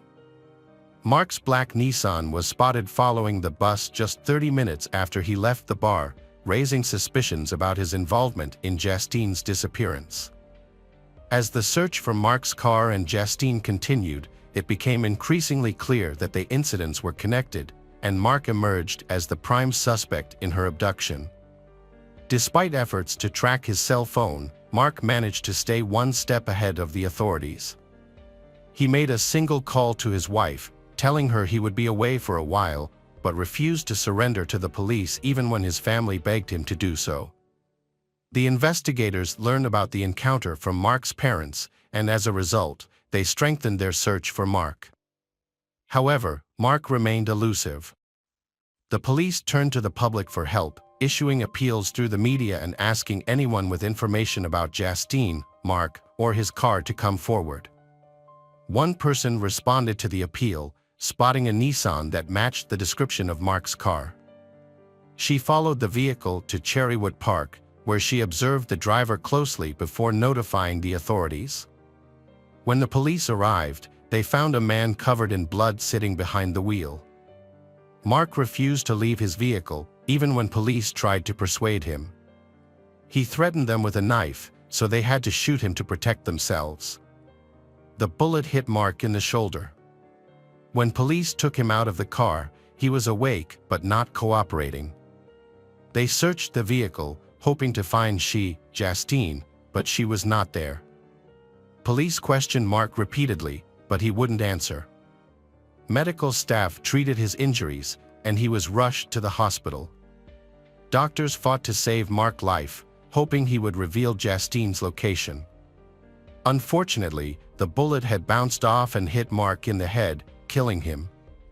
Further investigation showed that the blood on Mark's face and body was his own, and he had several new stab wounds on his arm and neck.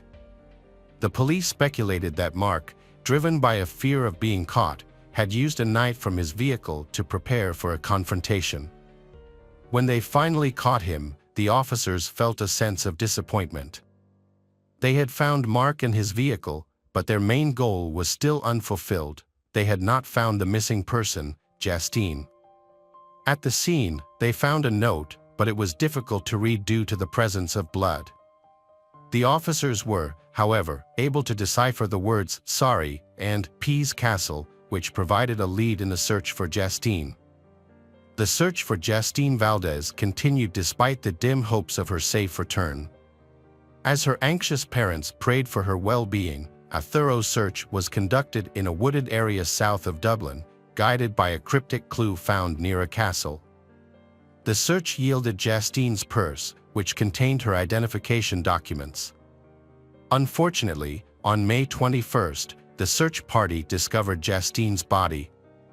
The autopsy revealed that Jastine had been murdered on the evening of her abduction, with manual strangulation being the cause of death. Further examination showed that she had been subjected to a sexual assault, adding to the brutality of her demise. Amidst the sorrow and despair, a disturbing revelation emerged from the toxicological analysis. Jastine's body contained trace amounts of prohibited substances. The presence of these substances raised many questions, with no clear explanation for their origin or purpose. Add a surprising twist to the case. Test results showed that Mark had ingested a substantial amount of these substances, making the circumstances surrounding the tragic events even more complex and difficult to understand. Mark's life had been spiraling out of control due to his struggles with alcohol and substance abuse, which likely contributed to the drugs found in Jastine's system. His home life was also deteriorating, with frequent arguments with his spouse over his addiction and growing debts. Investigations revealed that Mark was actively using the dating app Tinder, where he was pursuing interactions with multiple women, including flirting with them at bars. Furthermore, his DNA was found on Jastine's body, solidifying the police's suspicions of his involvement in her abduction and murder. As detectives pieced together the evidence, a disturbing narrative emerged. The murder was driven by Mark's sexual motives, and Jastine became an innocent victim in his sinister quest. Mark had spotted Jastine while following a bus and seized the opportunity to grab her off the street in broad daylight, despite the presence of multiple witnesses. A thorough examination of the victims' and perpetrators' phones revealed that they had no prior connection or communication. They had never met before, and there were no mutual connections between them. This grim revelation highlighted the tragic randomness of Jastine's fate and the calculated brutality of Mark's actions. Upon closer examination, the detectives' initial assessment of the case changed significantly. It became clear that Mark was very familiar with the route Jastine often took, suggesting that her murder was planned in advance rather than a spontaneous act. Mark had been carefully watching her movements, waiting for the right moment to strike. The day of the abduction was a deliberate break from his usual routine, as he intentionally positioned himself at the bus stop, following Jastine's every move until he attacked her. The local community was deeply shaken by the tragic event, as such heinous acts were rare in their otherwise peaceful neighborhood. Many people rallied around the Jastine family, offering them comfort and support during their time of immense loss. At the farewell ceremony, heartfelt tributes were paid to Jastine, and white balloons were released into the sky, symbolizing hope in the midst of despair. Some attendees wore pink T-shirts with Jastine's image, a touching tribute to her memory. Jastine's family eventually decided to return to their native Philippines to lay her to rest, seeking comfort in familiar surroundings. However, they initially stayed abroad for a period before returning to Ireland in 2021, seeking a fresh start and new opportunities. They relocated to a different city and pursued new careers, which allowed them to heal from the painful memories that haunted them in their former home.